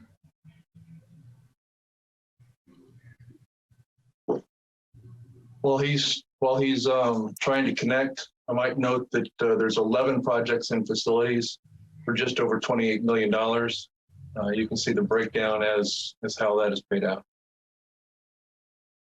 Okay, we can come back to Councilman Duncan's question when he gets his audio. Hello, can you hear me? There he is. Oh, can you hear me now? Yes. Well, I guess I have a general facilities question, but I don't know if Hannah wants to address that, the city manager, if this is the right spot. What I don't see in this book, we own one facility, which I ask about constantly, and I don't see anything in here addressing any of the needs at TPAC.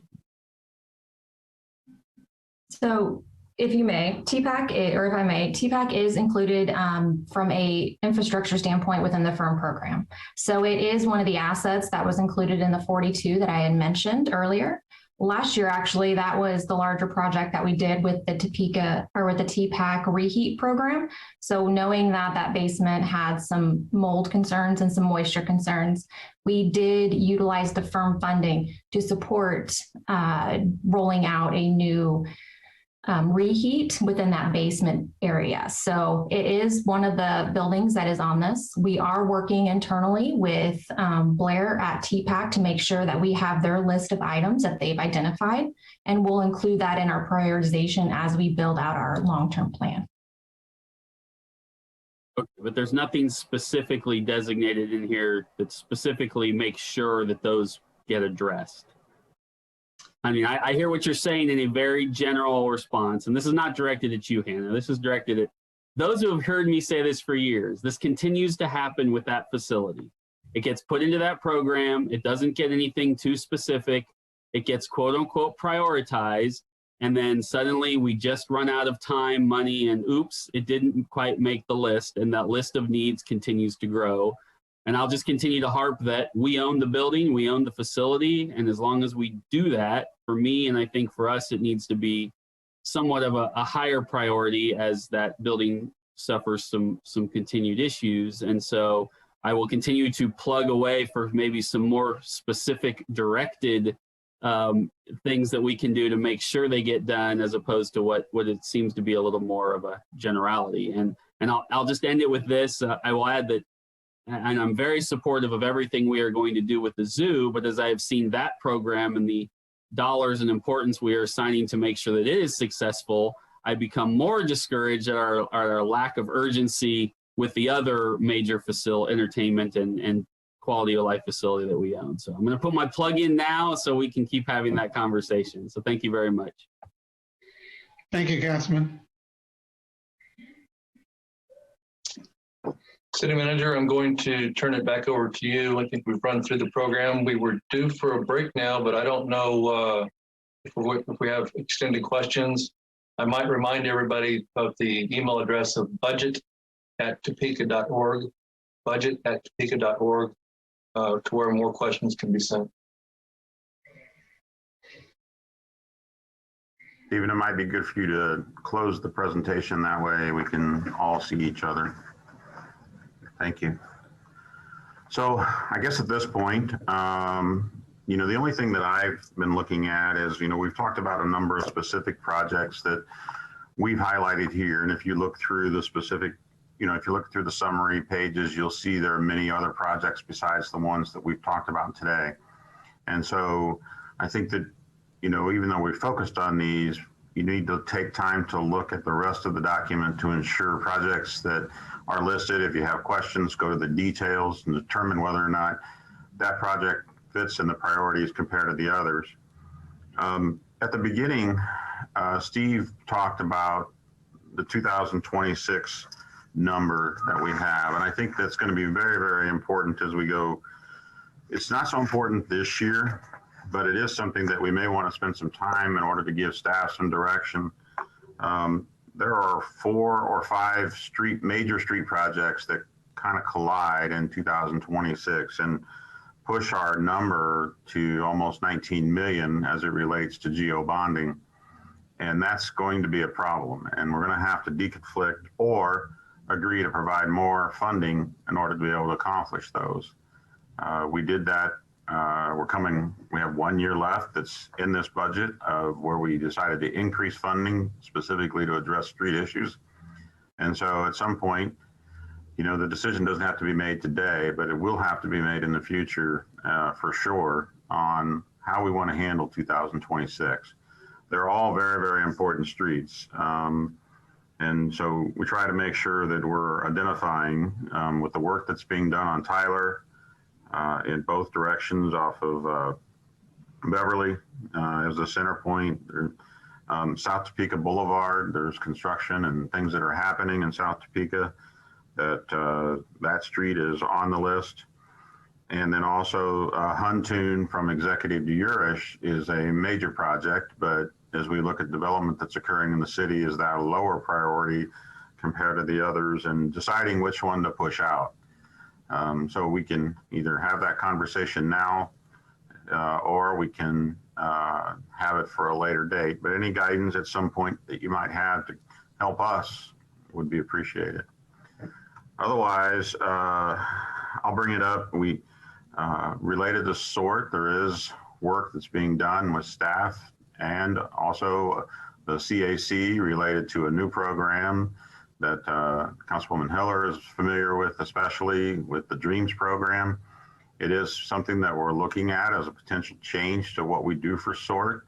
We didn't put it in the budget as a change because there's still things that need to happen, and they wouldn't happen until the 3 years from now. So there's time. Staff needs to finalize what we're going to consider there and how we want to bring that forward, what it looks like, and that'll be for a future time. So we left the funding calling it SORT, but at some point it might change to something else. But that's an unknown right now. So it wasn't necessary to include it, but just so you know, that is coming. I think the other thing that I'll say is that as we continue to look at how we package things, you know, those items that will eventually go to the infrastructure committee, the intent is always that those documents on the more details of various things will be distributed to all governing body members, so you're aware of them, so that if you have a personal interest or want to make sure you're chiming in on the conversation, you'll have that opportunity. I think that's the beauty of the infrastructure program, that as we take these big buckets like fixed streets with overlays, knowing what neighborhoods we're going to do those overlays in, and that kind of detailed information is important for you as we go forward.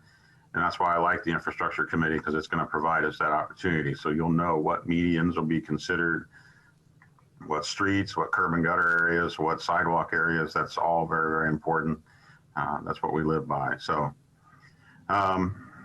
that's kind of the summation I would have. And then I guess I would ask that anyone that would like to discuss any items, we can do that. If you want to take a 5-minute break or take our 15-minute break that we're scheduled for and then come back and have a discussion, I'll let the deputy mayor lead that conversation. Staff's available for whatever questions or additional discussions maybe we want to have.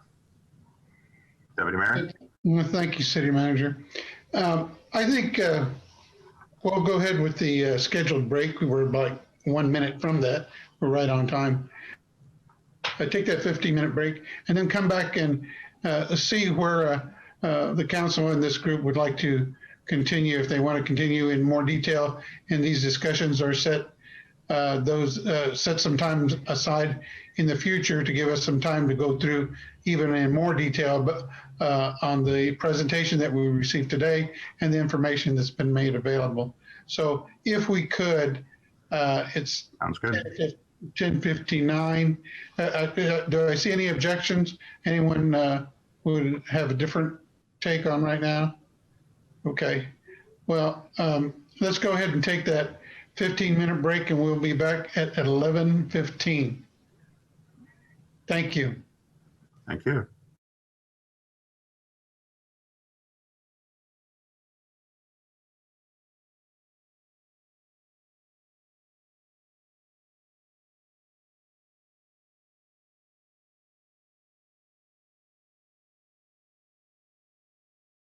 City Manager, you want to continue and proceed with any other presentations or comments you might have before we get into any discussions? Right now, I don't have any additional comments. I think at this point, we're available for questions if there are any. And if not, Jessica was going to sum up for us. Okay, I want to make sure I give everybody a chance. Councilman Duncan. A question I missed earlier, my apologies. I'm just curious as to what the status is of the leasing, whatever we're calling it, study or of vehicles and others, and what the status of that research is, or whatever. Go ahead, Anna. Absolutely. I'll keep it much shorter. But we did put together a very comprehensive update memo for the Public Works Infrastructure Committee meeting. With that, we are currently working on aggregating up some of the individual vehicle costing to be able to come up with a comprehensive city model as to what it would look like.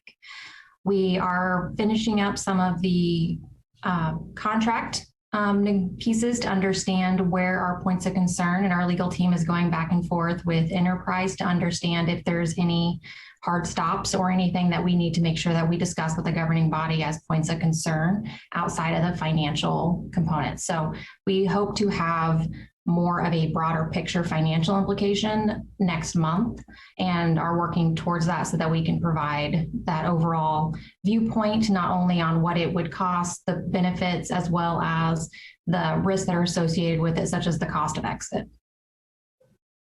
Thank you very much. I'd like to, Councilwoman Hiller and Councilwoman Ortiz. Thank you. I have two questions. One, going back to the additional costs on the methane project. I know that we were going to do that in part because we would be able to make money, or at least sell the methane. With that additional cost to the project, will we still be money ahead at the end of time? Could we address that? Certainly. Thank you for the question, Council Member. And I apologize. I had the revenue numbers in front of me, but I failed to mention those when we were talking. Basically, our expectation of the first full year of revenue once we get operational is approximately $1.69 million. And 90% of that is going to come from the sale of the tax credits, and about 10% of that is going to come from the sale of the gas. So doing my quick back of the envelope math computation, it looks like a payback period of approximately 14 years. Now, obviously, we've not generated this gas. We've not sold the credits. This is I think it's a reasonable expectation. We are banking on some of the credits being sold in California, which generate even more revenue than the federal tax credits. So it's a gray sort of amorphous thing, but I think that the estimates that we put together are reasonable and defensible. So 10% of the revenue that we will get will actually come from the sale, and 90% will come from the credits for 14 years. Yes, ma'am. That's accurate. And so what happens at the end of 14 years? Where are we in terms of, are our bonds paid off by then? Where are we in terms of revenue versus expense at year 15? Well, the calculation that I gave you does not take into consideration the annualized operating costs. This is just simply looking purely at revenue versus project costs on the payback. These bonds are going to be utility revenue bonds, and so they're going to have a 30-year life. Our expectation is we're going to continue in perpetuity selling the gas, and as long as the tax credits are available both on the federal and state level to maximize our revenue stream by selling the credits as well. We do have in place a contract with Blue Source. We put an RFP out on the street looking for offtake services, particularly people that are in the business of brokering the sale of gas and the sale of the tax credits. And so we've got the contract in place with them. We're starting to do our due diligence in terms of getting them the information they need to be able to get the gas approved for the biogas program, as well as to get moving on the credits. And I might just not have followed you. So will we be revenue ahead of expenses in that time, including debt service? I do not have the answer to you in terms of the operating costs right off the top, but I will get that information. I will provide that to the finance department to share with the governing body. Thank you very much. The other question I had, and if I missed it, sorry, but this is the first time we've reflected the IT costs and the purchase of software and our annual expenses as well. I know that we have dropped some software in maybe the last year, and I'm real excited actually about the Topeka Speaks new software that we have added. Could someone address just the process we're using now that we're looking at them all? I know some of the software has been purchased sort of centrally, if you will, and some by departments. So could someone talk about what sort of management and oversight process we're doing and the decision making that we're doing now in terms of deciding whether to retain or drop or acquire new software? Thank you. I'm going to ask Steve to answer just the change in the book that you're seeing, and then if Mark can comment on the overall approach by IT. Thank you. Sure. The change in the book, honestly, is after a review of policy, just interpreted maybe a little bit different. And by policy, anything over $50,000 on the IT side, it's supposed to be in the CIP book, or at least that was my interpretation on it. And so we added a few items in there that maybe you may not have seen in the past. I knew that, and I think it was based on questions, and was eager to hear what was behind it, what we're seeing and what we're doing. Anything further? Is Mark on? I think he could answer some of the approach to IT purchasing. I see his name.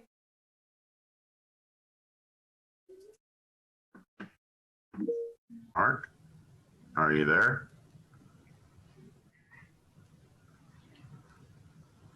Well, if we're waiting for him, Councilwoman Ortiz had her hand up, and then Councilwoman Valdivia Alcala. Thank you, Deputy Mayor. This is for Bill. I had talked to Bill this week about California Street from 10th to, I know California is really, really weird because it goes like 11th and then 10th, and then it goes all the way down to a long stretch on the by the cemetery, and then 10th. And I see we're doing sidewalks with the project from 6th to 10th, and that's just very, very short. And I know that we've had discussions about sidewalks on that long stretch next to the cemetery. And Bill tells me that we don't have anything in the plans for this. And I know we've had conversations about that. So I would just like to ask staff to look into that. I've been looking through all of my paperwork because I thought it was in there.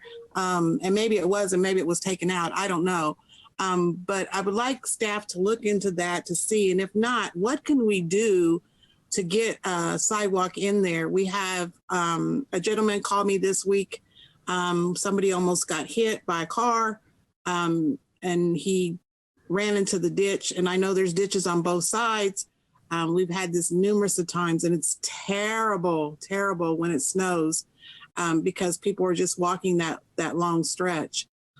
So I'd like to see, I know it's going to cost us a lot of money, or I've been told that, but I thought that we had that somewhere in the plans, and I'd just like to see that. As well as I was going to question on the mediums right there from 11th and California to I-70, that little stretch right there. It was really weird when we did a project before, but they told me that was in the books, and I don't see that as well.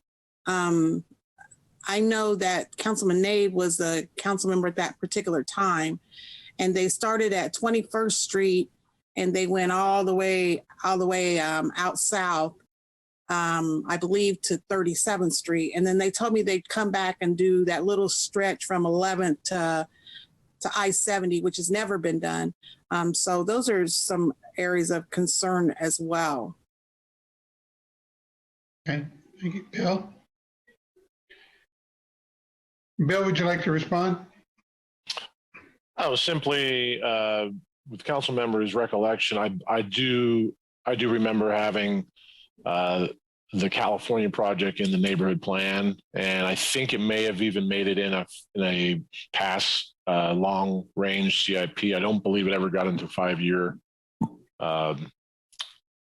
scenario, but yeah, that was, I think we'll need to probably do another run at a cost estimate. That's pretty old. And if I remember, it was redoing the entire street because of the need for the, just to put a sidewalk in to redo the entire street. And that's what costs so much, if my memory serves me right. And I would agree, because I did make the comment, Mr. DeBecker would be, he complained about it forever and ever. And I said he would be very happy. He's probably smiling down from up above. And that's how I know it wasn't that long ago, but I know it's been some years. But I think we even mentioned it in our sidewalk plan. And I guess that doesn't qualify for that plan. Is that correct?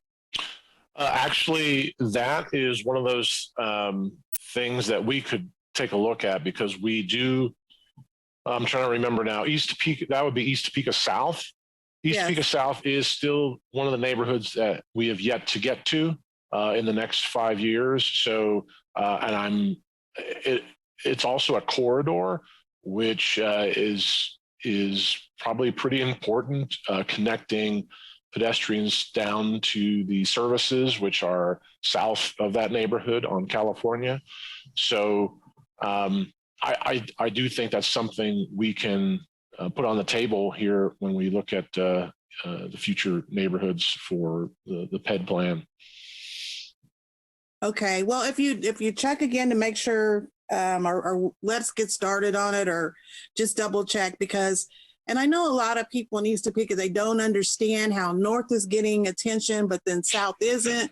And then trying to explain to them that there's two separate entities with the NIAs, East Topeka North is one, and then everything on the south of 6th Street is East Topeka South. So sometimes they don't understand, why are all these sidewalks going in on one side, but they're not the other.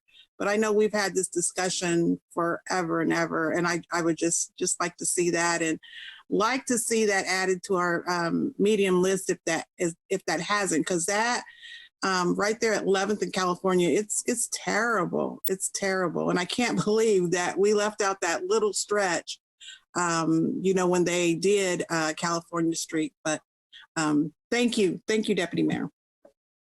Okay. Councilmember Valdivia-Acala. Thank you, Chair. Just wanted to note something as we were looking over page 44 on the IT. I know that this is a really very tiny aside, but I think it bears mentioning. I turned in my iPad because it was not very a functioning mode of technology for me, and I requested that I be given our council-approved laptops. And I have been told that it could be weeks, maybe even months, before I get a laptop. There's nothing in inventory. There's been huge delays. And I just find that, as we go over these dollars and everything, I just find that a bit odd that one person on a city council or any department, as well, would not be able to get a city issued laptop because there are none available. It just seems a bit odd as we go about talking such large amounts of dollars for, upgrades and everything of this nature. The other thing I wanted to ask about is that, do we anticipate, or are you hearing anything, not only from the state level, but I think more from a national level, Brent, is with possibly infrastructure money in 2021 coming down the pike for cities? We have not had any specific messages that have come down. I know that in following confirmation processes for the new transportation secretary, that was something that was discussed. I think the president has an interest in seeing some work done in infrastructure, but they don't have anything that they're even talking about as what their program or plan is. I think that the pandemic stuff has taken their time. Right. I think that Secretary Buttigieg will probably come out with something in the near future. We're even waiting, the grant that we expect that we're planning to apply for Polk Quincy, we expect it to be there. It's called an infra grant right now, but we don't even know for sure that it will be there when we go to apply. We're preparing as if it will be because previous administrations have carried that program over. They changed the name, but the same type of funding and program is available. So we expect it to be available. I do think that as a follow-on to what they're talking about right now for an aid package will be an infrastructure project. It's been part of his platform. So we're watching, and we have our people following the right sources for when that comes out. I know that the Chamber has supported, U.S. Chamber supported that in the past. So we expect that eventually we'll hear a program that will come available, and we'll be ready. We have projects available that we can utilize that for, we believe. Yeah, and that would be wonderful, if what we would end up receiving, I don't know how much may be wrapped into that 1.9 trillion that, that the House is looking to approve. But, anything in that way, I know you're really good about communicating monies that are, become available and hope that would be, part of a message to us as well if we get some good news in that way. So thank you, Chair. And just to follow up, if it's all right, Deputy Mayor, as part of the role I play on the Government Finance Officers Debt Committee, we have weekly conversations with RGFOA leadership in DC. And so part of the feedback we are giving is that infrastructure is not just big bridges or, cross-country highways, that it is roads, it is water lines, it is our basic infrastructure that small local governments desperately need funding for. So Councilwoman, as the city manager said, we are, shaking every tree that we have available to us. But I do think that once a plan is presented by Secretary Buttigieg, it would be probably quite helpful to be able to have some of the representatives for the locals actually reach out and just reiterate that, those small, what they consider smaller projects are super important to us locals. Okay. And one thing we'll see too is our point of contact that we had left as part of the Trump administration. So we don't even know who's currently, and they may not even be filled yet, who the local representative that talks about and manages these types of programs for the local has even been appointed yet. And so there's positions to be filled that we work with on a regular basis that I've met with in the past. Those positions are empty right now. So there's a little transition period here that we're waiting to see what happens. Thank you. So, Mayor, go ahead. Okay, Councilmember Lesser. Yeah, is Mark there? Yeah, that's who I was going to call on. We were asking. Yeah, is Mark there? Mark. His name's logged on, but he may be having issues and may not hear us.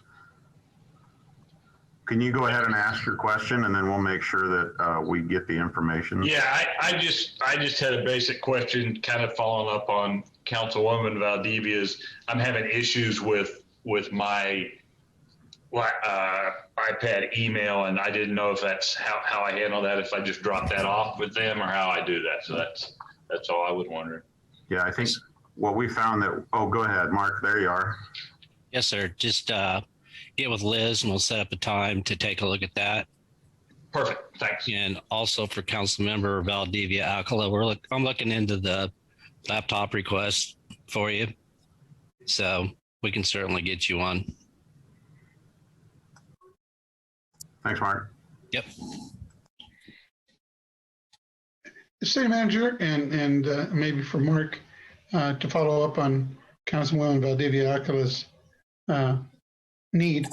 Do we not have the ability for our IT to go out and make a purchase, a single purchase, maybe even locally for a device that would meet our standards and be able to make it a quick turnaround rather than some long drawn out thing? I remember working at the state, we tried to fix that piece because we had people who authorized with their cards to go out and make specific purchases, so that cut down on that lag time for small purchases. I mean, small. I'm saying not 4 or 5 different devices, but maybe 1 or 2.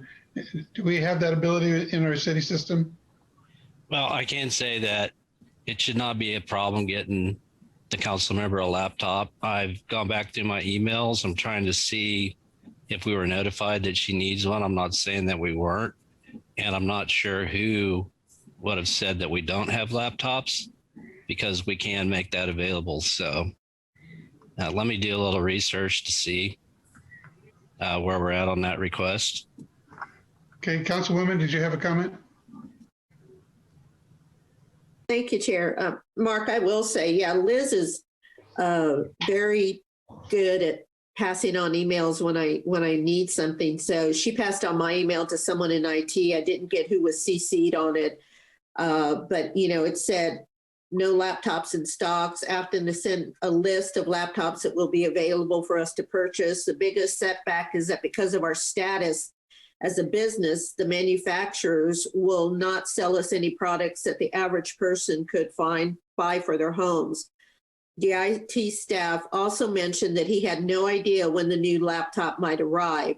He received something he purchased back in August, only last week. So suffice to say, somebody was notified. I'm sure we could, find out who the person is, but she would just cut and paste the information on the responding email to me. Yes, I understand. I appreciate that information. During the pandemic, there was a period of time where it was very difficult to get items like laptops. The suppliers have stepped up, and we're now able to start getting things that we've ordered. But there for a period of time, there was a lot of stuff that was placed on back order because of the pandemic. So no excuse. We'll look into it and get it taken care of. Councilwoman Ortiz. Thank you, Deputy Mayor. I was going to say that same thing. I've been trying to purchase one. You can go out and purchase one, but it's not going to do the work of what you're trying to do at home. Well, you need special things, so you're getting a cheaper one. And with the pandemic, they were all out, because you got to remember, everybody was going out buying them for all of their employees. And I have asked that we have one in the office, and we don't even have one in the office. We just have that little pad in there. And I know we've tried to cut costs, but yeah, with the pandemic, they weren't shipping any. And I'm still waiting on the one that I've ordered several months ago. You can buy a cheap one, but it's not going to do the work. That's what I've been told, of everything that you want it to do. So. Okay, thank you. We can move forward. Jessica, you were going to do, Councilwoman Hiller. Well, now that Mark is here, are you wanting to reserve my question to sometime later? No, go ahead now. Well, you want me to repeat it? Yes, please. Okay. Mark, I had asked about just the overall IT purchasing. It appears this is the first time we've really seen a layout of all the different softwares and the costs for them in the CIP book. I'm aware, I think I'm correct, we've actually made the choice to drop some softwares in the last year. We recently purchased the Topeka Speaks, which sounds like a really good purchase. I know that in the past, departments have been buying their own, and then IT has centralized as well. So my question overall was, what is the system right now that we're doing to evaluate what software we really need, which ones we're dropping, which ones we're adding? I don't know if there's a simple answer to that, but that was my question. Okay, I'll let Sherry Schoonover take that. She handles the software side of the house. Good morning, everybody. Honorable council members.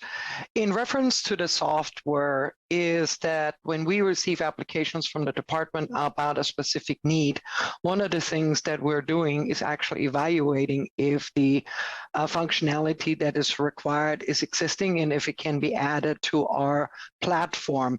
If that is not possible, then the next validation will be, can it be integrated, with one of the systems? Our biggest goal is to eliminate a lot of those ancient applications that we have throughout, because they're extremely difficult to support. And also we have challenges, especially since we are now a very data-driven organization, and we're looking at all of those pieces to combine them. The challenge is, of course, that, we receive notification from the departments.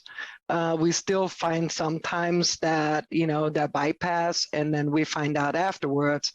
But from a policy or process perspective, it goes through us, or should go through us, so we can evaluate to see of how we can integrate it with a platform, more streamlined platform than what we have currently had.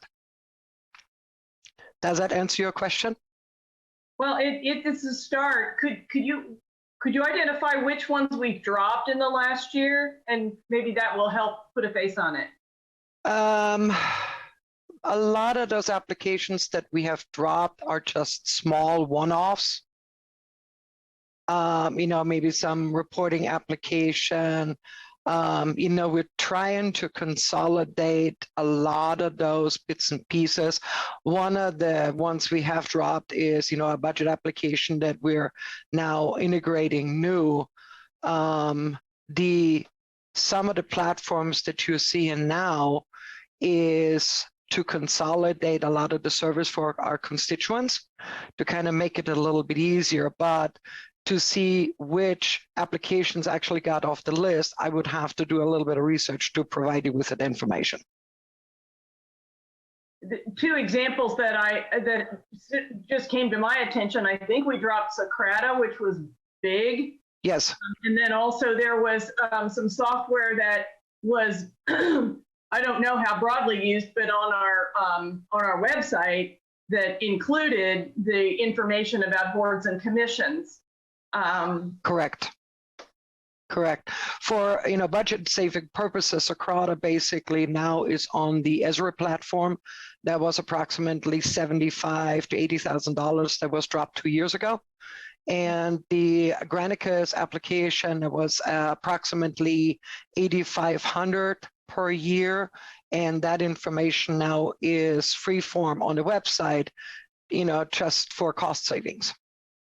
Appreciate that. Those were just examples that had come my way, so I didn't know what the overall approach was. And I had heard before that because departments were adding their own, that sometimes they were not compatible or maybe not necessary, and I just didn't know how you were doing it.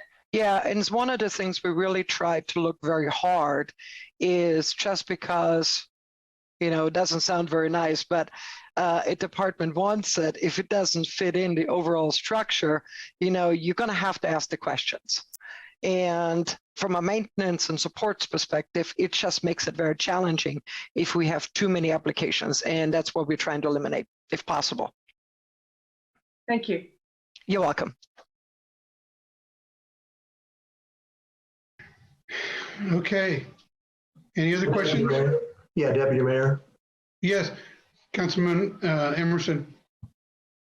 Thank you. While we have a mark on, there's something in that page that Councilwoman Valdivia Alcala had mentioned. It says emergency generator enclosure, and it gives a project number, but when you go to that number, it's actually a $1.2 million project instead of $60,000 that's in here.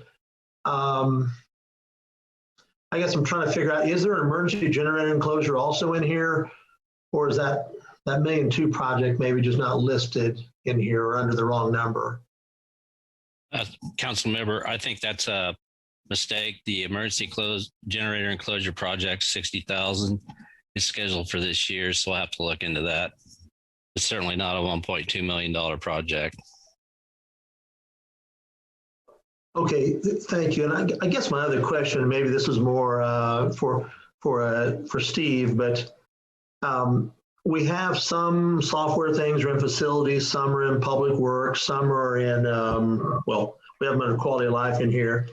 But I didn't know if there's a way to get maybe a spreadsheet that was just anything that was like either software or hardware all in one list or something, and maybe two lists, I guess, software and hardware. Yeah. That would help me. We can make that happen. Thank you. I do have other questions, but not about IT, so I'll wait. Well, at this point, I think we're not specifically on IT. We just kind of migrated that way. So if you have some questions, go ahead, Council Member. Okay, thank you. Is Hannah up still? Hannah, are you still around? Yes, sir. All right, thank you. I had a question. First of all, there's this GeoCortex project. First of all, can you tell me just what that is, I guess? Yeah, so the GeoCortex project is, it is very complicated in the way that it sounds, but it's really to allow us to do a data collection for our assets across the city. So this software is one that's included looking at sidewalk conditions, right-of-way asset collection, making sure that we have our essentially all the data combined into one and have that holistic picture.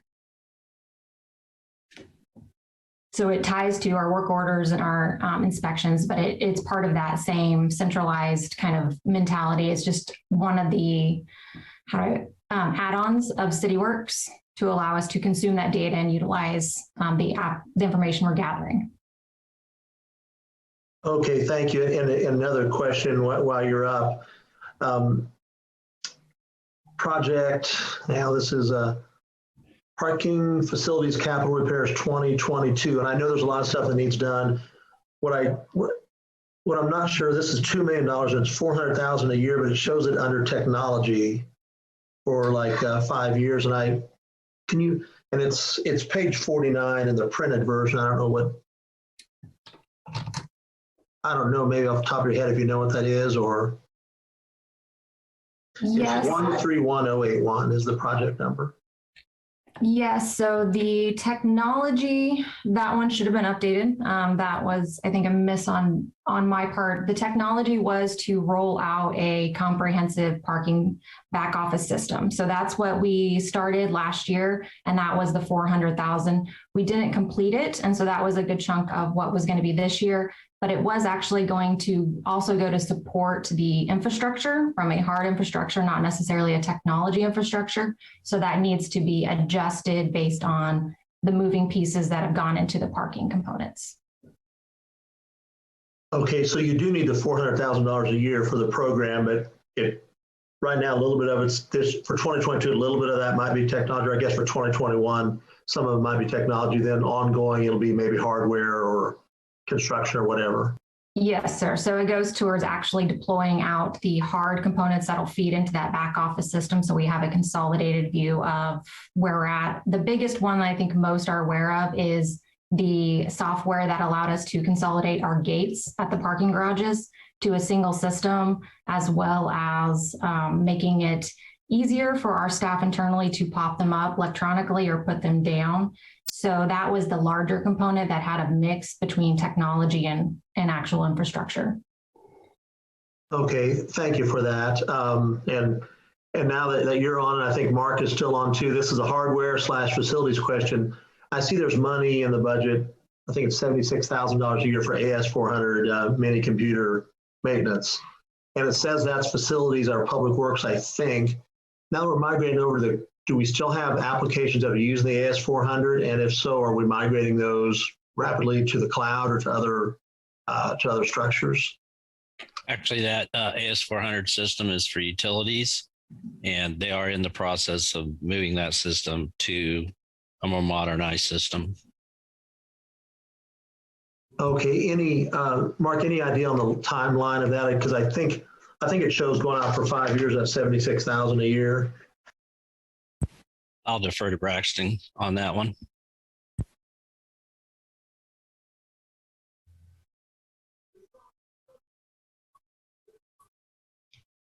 Thanks, council member.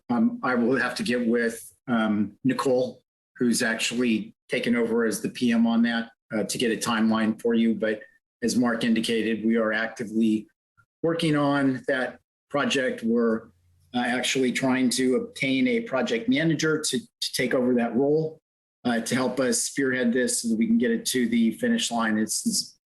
Project's been going on too long for all of us. We need to get off of that AS400 system and need to get on to a new customer information system.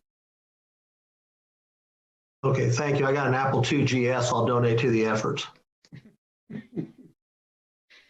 Councilwoman Valdivia Alcala, or yes. Thank you, Chair. This question is about bridge maintenance program. Who answers that? And will. Who? Brian? Okay. So 2 questions on this. I see that this is for 2022, and it looks like 5-year total. Tell me if I'm reading this right. $100,000 is, and then it breaks down to it goes to 900,000 below that, right? For a total of $1 million over 5 years. Is that correct? Yeah, that's correct. We're looking at $200,000 per year for ongoing bridge maintenance. 200 Gs. And does that include, when you talk about ongoing bridge maintenance, does that include the sweeping of the bridges? Because ours are a mess again.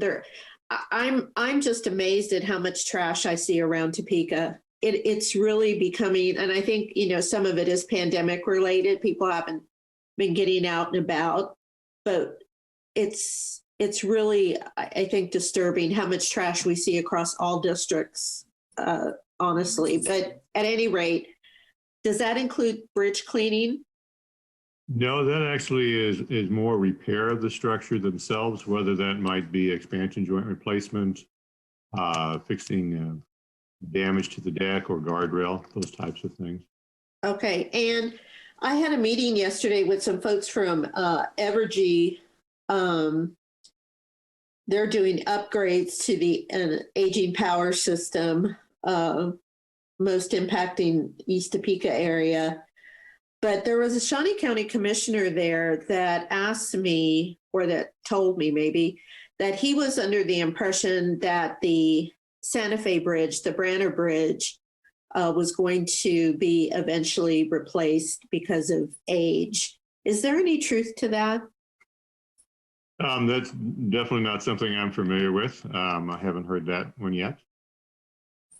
But that would be your realm if it was, correct? Yeah. And as far as everything with Branner Bridge, how often you told me this, or I think it was Jason told me this one time, how often are the bridges inspected? We're actually required to inspect our bridges every 2 years. We are inspecting them actually in 2021, and then again in 2023. Okay, thank you. Mm-hmm. I want to come back to Council Member Emerson. Tony, I didn't mean to cut you off if you had some further questions that you wanted to follow up on. No, not at all, but thank you. Okay. Any other questions you'd like to bring forward right now? Okay, City Manager, I think when last we talked, I think that we were going to move to ask Jessica to do a wrap up, unless there's something that is pending here still yet to be unanswered. No, I think the best case would be to have her wrap up. I think she has some basic instructions of where we're going from now, that we're wrapping this particular session up. And so I'll let her cover that. So thanks. Thank you, City Manager. I just want to say thank you to all the governing body members and then also the city staff that gave their Saturday morning to talk about the city's infrastructure. Obviously, this is such an important topic, not only for the elected officials, but also for the staff. And, you know, when pulling this plan together, our goal is to reflect the goals and priorities that have been set by the governing body. And so as you're looking, as the governing body members, as you're looking through this plan, if it's not meeting that standard, if there's projects that are inconsistent with that vision, or if there's projects that need to be included, if we need to have them addressed sooner, later, we really would appreciate that type of feedback. Obviously, we have funding constraints. However, the plan itself, it really is a conversation. So please review whatever sections or projects you have questions on. If there's something that you'd like to see in the book that's not, we really do need that feedback. And then it's our job to figure out how we can fund it if possible. And if we can't fund it in the structure as it's defined, give alternatives of what other projects maybe need to be pushed back or pulled out. So I would just really request that type of feedback.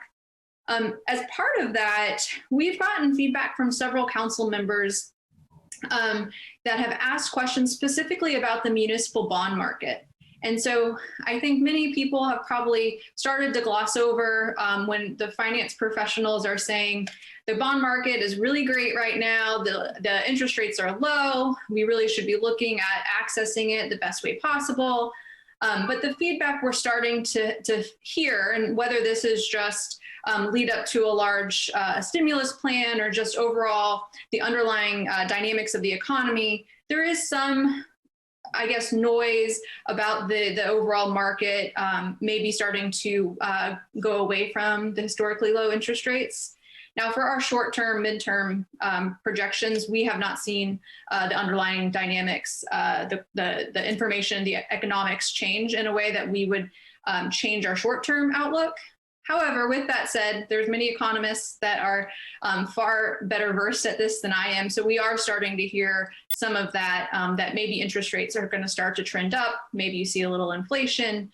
And so the questions I've received from several council members is, are there projects that we should be moving up so that we can take advantage of the low interest rates? If we know we have to do the project no matter what, should we be trying to push that up? Should we be going to market? Should we be taking advantage of the historically low interest rates?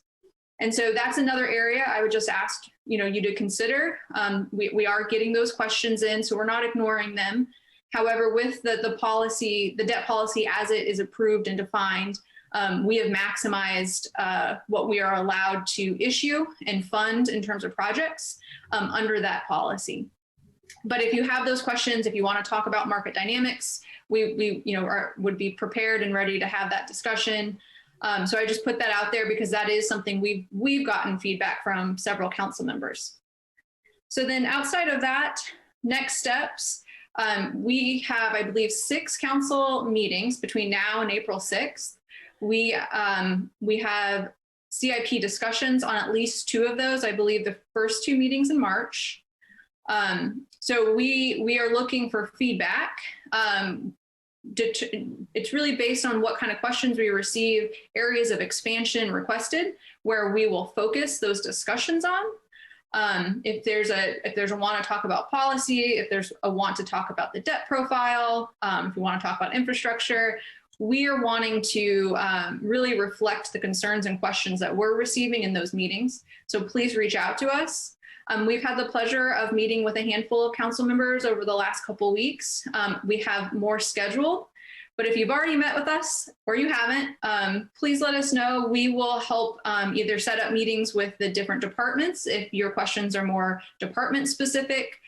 Steve and I are always available, and we will work around whatever schedule you present to make sure that we get in front of you. And if we can't answer, at least collect the questions and pass them on.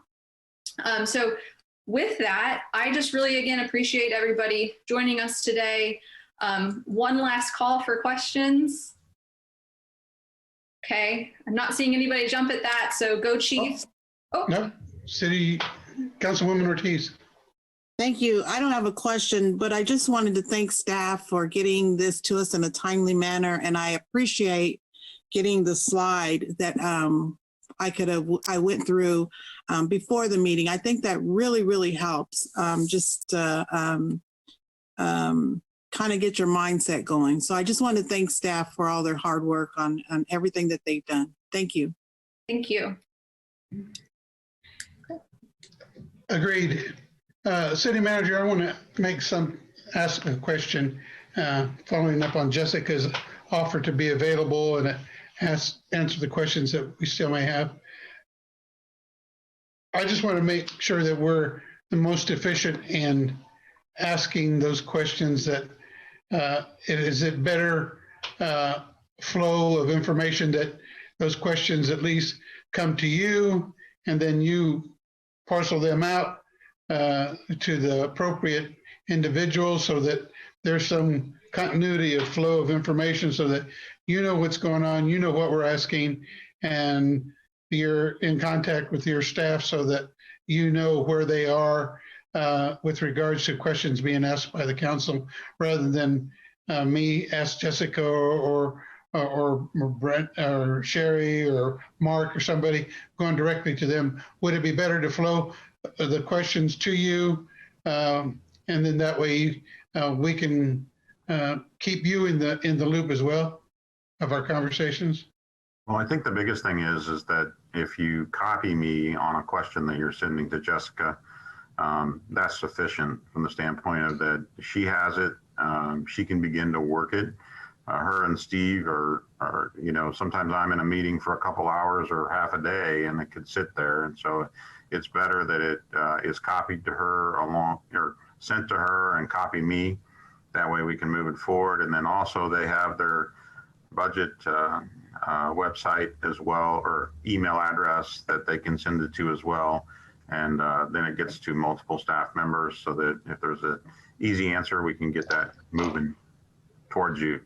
And then one of the things that we've done is in the past is really tried to work hard that if there's a question from one council member about a particular item, that we roll those questions up and then forward out the answers to everyone so that everyone on the council has been made aware. They may be thinking about the same question and hadn't got around to asking it. And we're providing the answer in a timely manner that allows them to have their question answered well and just be aware. Okay, thank you. I appreciate that. I just want to make sure that we don't overrun everybody at the same time. And I think that, CC to you, I think is important so that you have contact with your staff as well and you know what they're working on behalf of the council. So I appreciate that. Any other comments, thoughts, suggestions?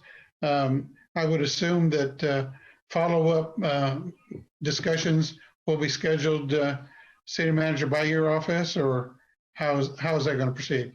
Yes, we can go ahead and if you have a desire to meet with Jessica, send her a request, copy me, and then we'll coordinate that type of meeting. And then, like she said, we will have this on the discussion of CIP on the first 2 meetings of March in order to continue to present items that we feel are important to also bring up to the public and make them aware of as we continue through this discussion based on questions that we may receive in email form or in conversation over the next couple of weeks. Okay. Making one more last check. I'm looking around to see if anyone has their hand up or has a comment. Okay, Councilwoman Hiller. Thank you. This is just to clarify communication for us as well as the public, if we still have any stragglers watching. For us then, we should send to Jessica or Steve, only Jessica. So. Well, I think if you're copying Steve, you need to be copying Jessica. I mean, if you're emailing Steve, you should be copying Jessica in order to make sure that we're having proper flow. Okay, so we should probably just send to both of them each time and CC you, and then the public should do budget@topeka.org. Is that right? Yes. Okay, thank you. Just wanted to bring it all around. You're welcome to use budget@topeka.org as well. So. Because that goes to you and Steve? Yeah, that goes to the entire budget team. Okay, thank you. Councilmember Emerson and then Councilwoman Ortiz. Thank you, Deputy Mayor. I was in the midst of writing an email about this, but it's going to take a lot of work to get this all in email. So I guess I thought I'd just put this out there and see if maybe Mark could give me an answer. We have these kind of multiple projects to upgrade. This project funds the upgrade of 100 personal computers. We have like 3 or 4 of those at $15,000 a year. And then we have multiple projects. Say this project is to upgrade computers across the computing enterprise of the city. And I guess I don't understand what the difference in that is. And I just wonder, is there a reason we just don't have one project for all of these? I don't understand why, we have like 10 projects that are 5 and 5 of the same exact thing. And I guess it's confusing to me. Yeah, I think that the computing enterprise, that means across the entire enterprise. So all these computer upgrades occur across all the departments. We can only upgrade so many computers a year. And so we have to break those down into smaller projects. Secondly, what you're seeing my projections out across the years of what it's going to take to replace these computers. So that's why it looks like there's so many projects, but we're in a continual rotation of computer upgrades. Sure, and I understand that, but each project, they're overlapping, they're all overlapping. So in 1 year, you have like 6 of the projects going simultaneously, at least in this. Is there a way to simplify it, or, and it's hard to know because 3 of these say this project funds the upgrade of 100 personal computers. Well, there's 3 different projects and they're going on, 2 of them or 3 of them are in the 1 year together. It's just, I don't know if we're doing 100 computers a year or 300 in 1 year and 100 the next year. If there's any way to maybe just give me some more granular detail on those, please, I'd really appreciate it. Yeah, Mark, are those connected to the actual lease agreements that are defined as the project number within the city's financial system? Is that why there's several of them? Yes. And so in a single year, we'll try to roll out as many computers as possible, but we'll only purchase as many as we think we can do. And if we get ahead, say we get 100 rolled out and we think we can do 100 more, then I'll order another 100. That's why you see it broke down the way it is. So. Okay, thank you. And you have to order in 100, is 100 computer increments what you have to order them in? Is that right? No, we can order them in any increment that we want. Again, I project how many I think we can get rolled out in a year, and that's what I place the order for. The other reason you see so many is because they're spread out all across the city. We try to do it department at a time, but that don't always work out. Thank you. Hey, Councilwoman Ortiz, did you have a question? It got answered. Thank you, Deputy Mayor. Okay, thank you. Jessica, did you have something to offer? No. Okay. I'm just taking a quick glance again. I want to make sure that I get everybody's questions as they need them right now. Okay. Well, I too would like to compliment staff, city manager, and Jessica and Stephen for the information that's been provided. I think the council has displayed that they have a very keen interest in what's being presented to them, and that they're looking through these documents for detail. And so I appreciate their hard work that way as well, because I think that helps define for your staff where we want to go and the information we want, so that there aren't any gaps in the information that we're going to need when we eventually make our final decision. So everybody's participation is very important. So I appreciate all of that effort, and thank you again. If there isn't anything else to offer or anything else for this group, I would call the meeting to adjourn. And thank you, and have a great weekend. And go Chiefs! I almost forgot that. Have a good day.